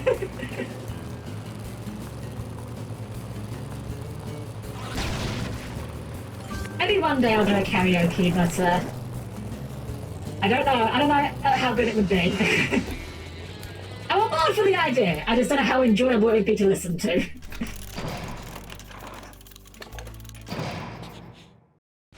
So what's in here? Is this just another arena? It's just another arena, okay. Hello, Ty. I programmed in some new combat sequences. I'm getting the weirdest sense of deja vu right now. Alright. Oh, it's bunyip combat. Okay. Well, that does change things a little bit. Bam. I actually wonder if we even need the bunyip for this. I wonder if the exploder would do it.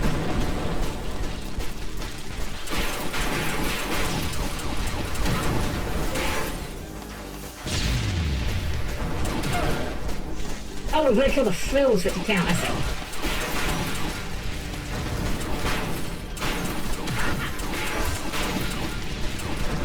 Where's the shadow bunyip? We should be using that right now.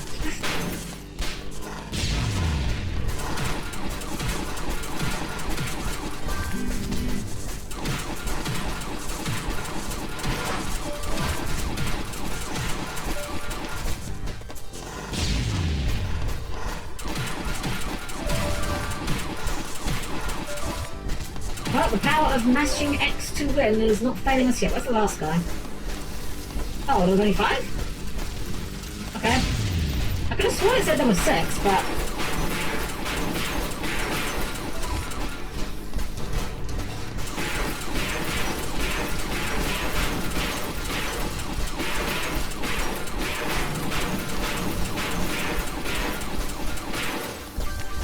This Rock'em Sock'em Robots reboot is very strange.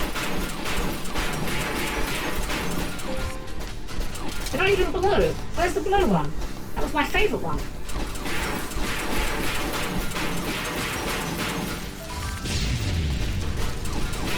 Alright, well, this was, content, I suppose. They just sound so fun. The sound effects are really good. They really are. Earned this. Alright. Well, I'm hoping the last, mission isn't just another arena, but I have a feeling that might be what we're in for here. That's fine if it is. That's fine if it is.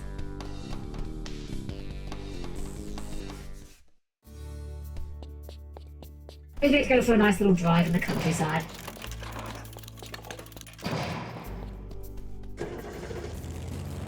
Alright, so we're going... Actually, wait, where is it? Oh, we're on the right, so yeah, we're going to the left. So we're going to the top left corner of the map.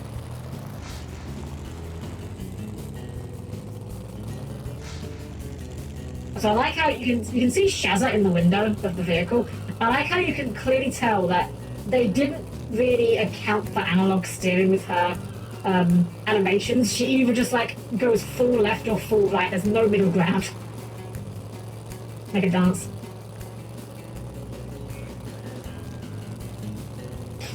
That's how you drive, right? That's how driving works. Actually, we're taking the long route. That's fine. We'll take the scenic because we get to pass by the giant shrimp. King prawn. I do just love all these random things they just put on the map to give it landmarks. They could have put literally anything there and someone said, you know what, we need a really big prawn. Just giant prawn. Enormous. Massive shrimp.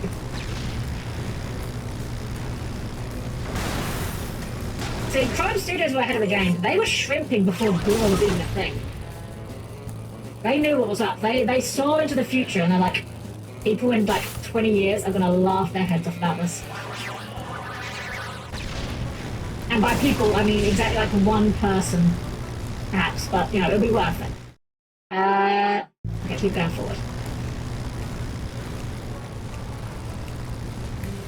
I've sort of shared dance while driving before. It's like no traffic in that place. Then, yeah, as long as you're driving safely, that's the important thing. I am always like, I am stickler for the rules for anything. Driving obviously is very serious, so you need to be. But I have always been like ultra stickler for the rules. It's kind of why I like model kits. I just like being given a clear set of unambiguous instructions and just told do this, and I will enjoy myself. Which, you know, kind of makes sense. There's a maid, there's a robot, you know. Robots do what we're programmed to do. Yeah, I have like a degree of free will and the ability to make my own choices, but it's all ultimately programmed at some level. It's why it's always funny when people get mad at like computer programs for like doing the wrong thing. Because the funny thing is, your program does exactly what you told it to do. Nothing more, nothing less. If it's doing the wrong thing, that's a you issue. You programmed it wrong. And as someone that has done a bit of programming, that is very much a me issue in that case, yes. Tyler Wall, thank you for the follow. Welcome in. Have a good evening. Welcome, welcome. Alright, so this should be the last actual mission of the game based on the map. Because this is the only filled-in star at this point, so let's completely botch our parking job and see what's over here. Okay, this looks different. This looks different to... Wait, were we here before? This looks vaguely familiar. Wait, we have been here before. This is the area with the fire cave down here. Yeah, we were here before. You must have missed a mission. Let's see what's in here then.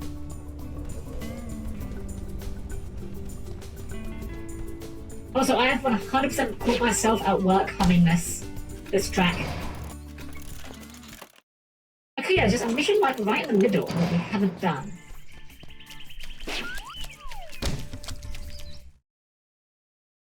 How strange. Okay.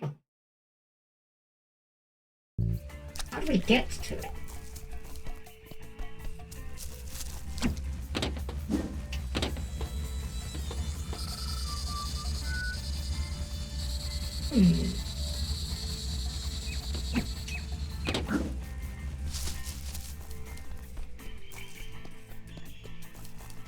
I'm kicking myself now because I remember when we were here last time we used the exit to map function to get out of here, and I'm wondering if maybe that meant me missing a mission.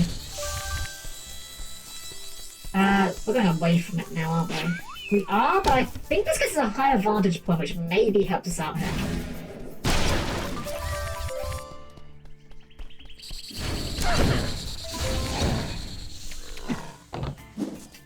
Yeah, we can get a vantage point up here.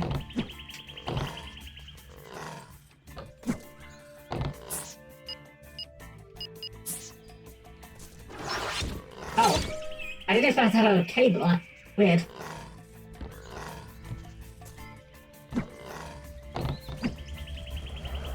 Oh, you know what I wonder actually? Because these are rank upgrades. I wonder if they changed that. I wonder if in the original version of the game, maybe the Smasherang and the Kaboomerang, like maybe they replaced each other.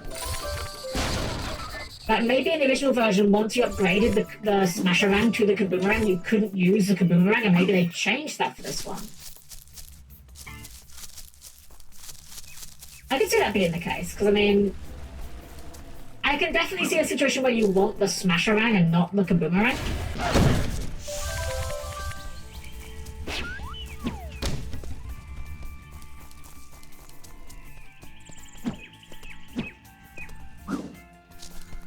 Got an orb thing there. Can we get to that from here? No, we can't. Dang it.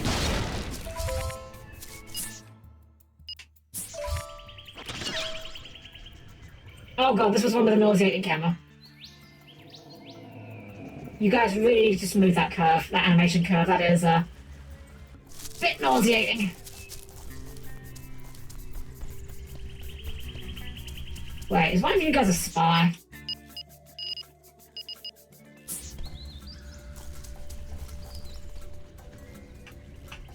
No, no spies here.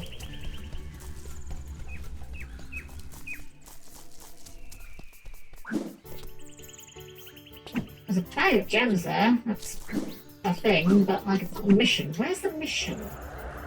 Wait! Can we blow this up with a Kaboomerang? Knew it! More orbs to ponder. Okay, where's this last mission?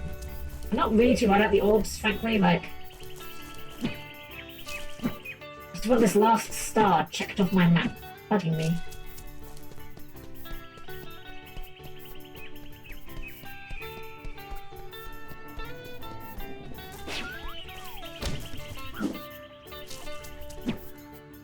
Ah, there's a wall. Dang it. Okay, that's fine. What is this? Are you the mission? What are you? An Archaeopteryx? Oh, it's a... Okay. Yellow? Green? Oh, red, yellow, green. Okay.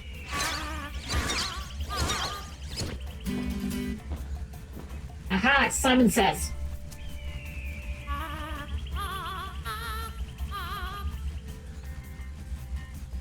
Red, yellow, blue, green.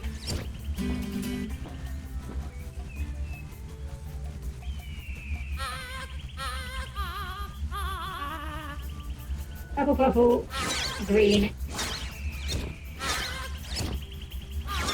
yellow, I think it was red. Hey, there we go. Not the mission. Huh. Oh, they seem happy about it. Alright, bye. I guess, bye. Is that it? Or does something else happen now? Okay, I guess that was the mission. Huh. I'm not sure what the boss cast sign on the map is, though. I think that's just indicating that if we go back to the map, we can rematch the bosses. Although I haven't got an achievement for this. I mean, I'm not saying there has to be an achievement, but this feels like the sort of thing there would surely be an achievement for, right? What should I see over there real quick? Does that list the achievements there? I'm just curious. I'm not like a massive achievement farm or anything. I'm just kind of curious if there is a... There is an achievement for all the missions. Huh. So I must be missing a mission or two somewhere. Hey, Snakes! Where's a Tasmanian tiger? It is this! It is Ty! He is a tiger from Tasmania, ostensibly. So if we unlocked a new mission now by doing that. We have! Aha! New mission, okay. So, I said earlier we're not going to 100% the game. We're sticking with this. But I do want at least 100% the missions, because that's content, not just collecting stuff. It counts.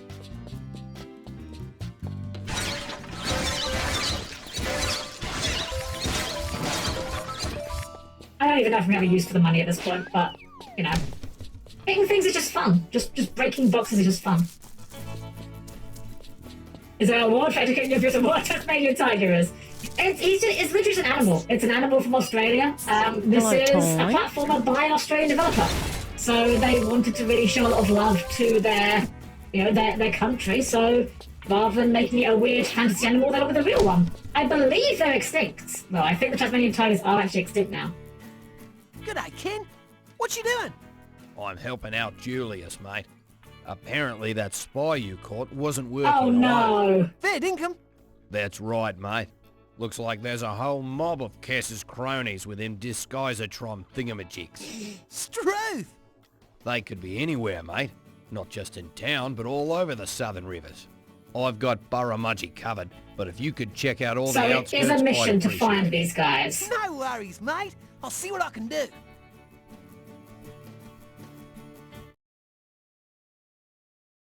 Screw it, we're doing it. We're doing it. Let's go down Inferang.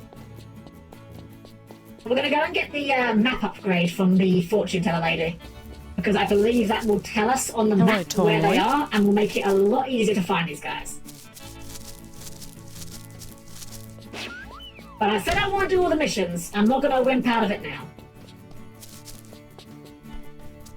Last time this man died a stupid death in a zoo after the zookeeper forgot to lock the door to it because it froze. Wait, really? Wow, that is... Damn. I mean, I know that humans aren't very bright, but that is like an impressive level of extincting something.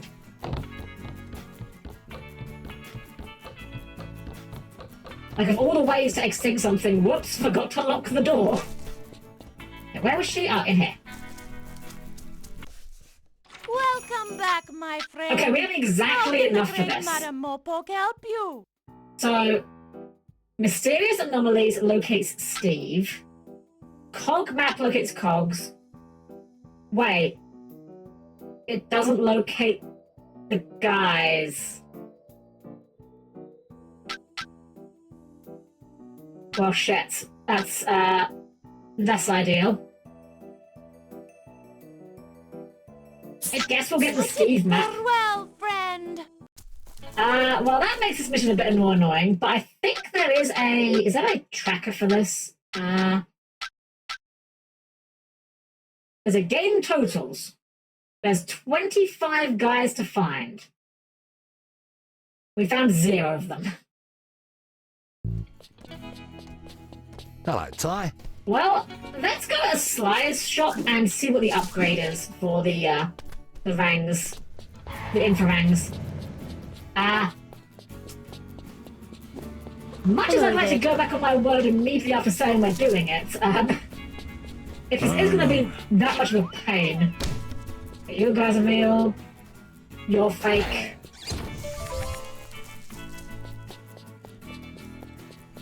Unless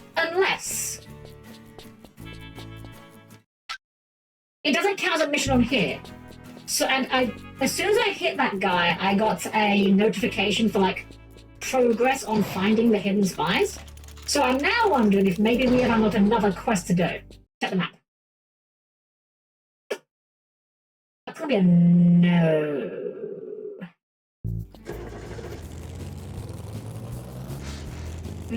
That's kind of annoying, actually. Because here's the thing, I don't want to... I don't want to go to every area and check them again. Although there's... Oh no, the cast stars were the boss fights, I think. Yeah. Okay, let's go to Sly's and see if Sly's upgrade helps us find the invisible guys. You just spy, I think we just put, just harass the NPCs. You can just throw rangs at them. I don't know if they really react too much though.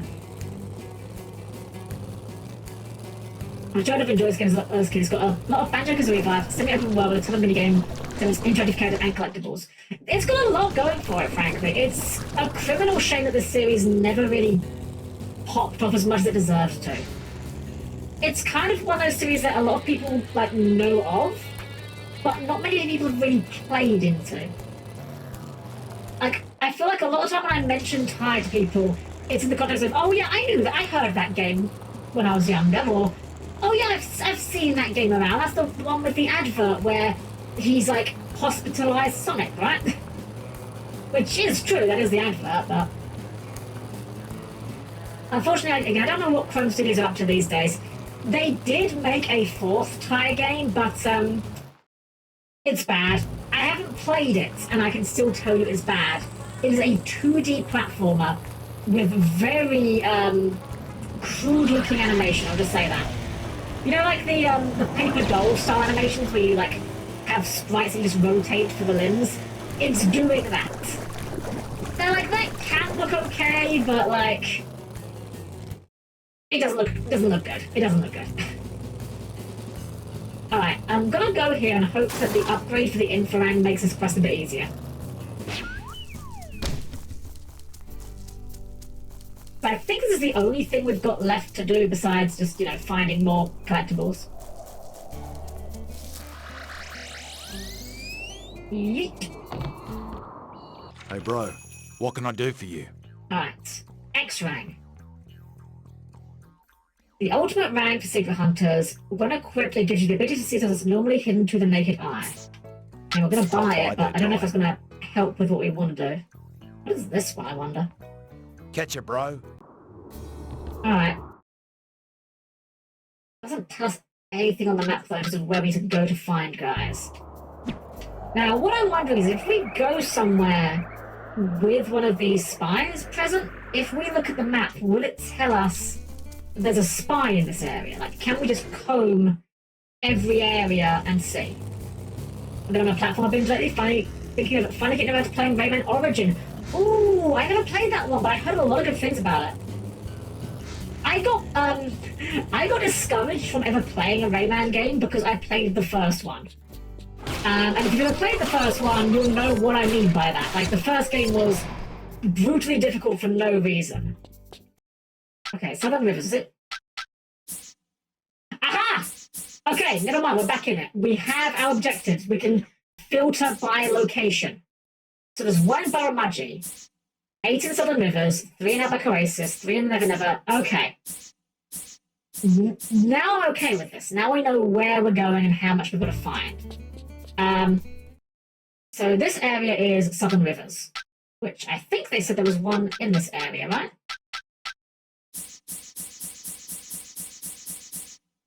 There's 8 in this area. Oh gosh, okay. Wait, how are there 8 in this area? Mate, the fire's still raging. We have to douse the flames from the air before the fire spreads. Wait, did I just... No, I didn't want to do this again. Wait. Hold on. Oh, this is a Greenwood Forest. There's nothing... There's not a guy here. How are there guy... Unless there's another entrance into this. Maybe there is. It says Southern Rivers here, maybe another entrance gets us in there. I've heard the Origins is incredibly good. It has challenge but not as brutal as the first game, and the platforming movement in both and Legends are some of the best apparently. Yeah, I've heard nothing but good things about both of them, honestly. I really should give them a try. They're definitely the kind of game I can see myself sinking some serious time into. The only reason why I just never got around to trying them is just because I remember nothing but pain from the original Rayman. That game was miserable to play. The fact that it is kind of stylized as a game for children is the sickest joke imaginable, frankly. Wait, how do we get across here? Oh, right, yeah.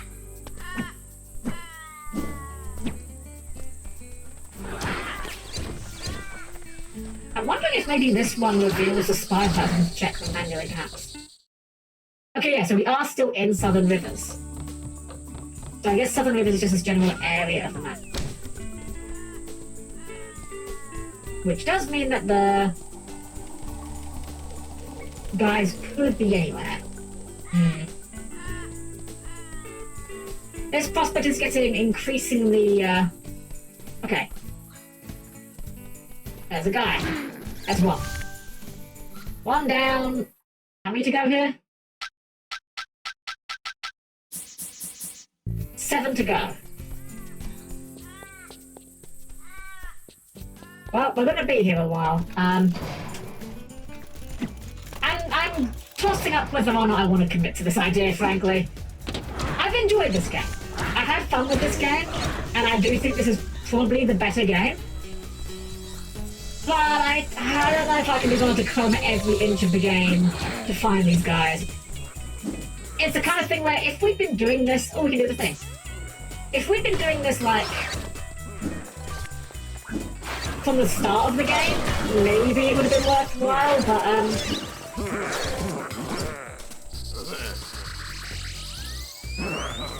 I feel like we're just going to be doing a lot of backtracking and a lot of just wandering around for no reason. Maybe I'll do it off-screen on my own time, but I suppose we don't get to see the guys right away now, yeah?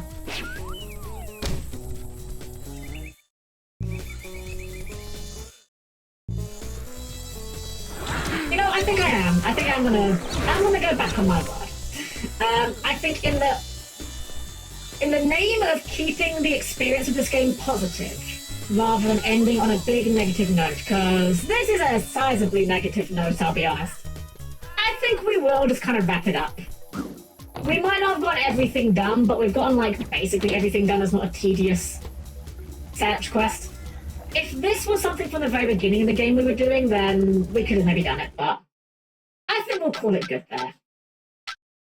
I'm getting slightly tired as well, and I don't want to get cranky and mad at this game just because of this one thing that's like a sour note on a otherwise good experience. 81%. Huh, I guess we missed quite a lot of the collectibles, but we saw the end game. Exactly, yeah. I said from the very start that we weren't committing to 100%, and honestly, the way I see it, we have no stars on our maps to complete.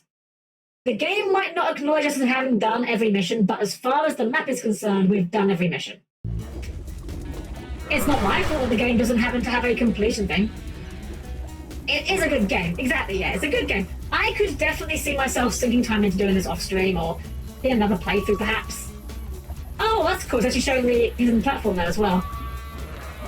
So that's how you're meant to do this bit. Sneaky. Aggressive didgeridoo.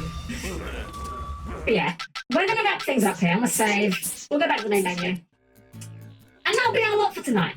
I think ending it here is better than us, again, forcing it out for the sake of completion. I'm not that worried in any way, to be honest. I'm not an achievement hunter. I 100% the games I like.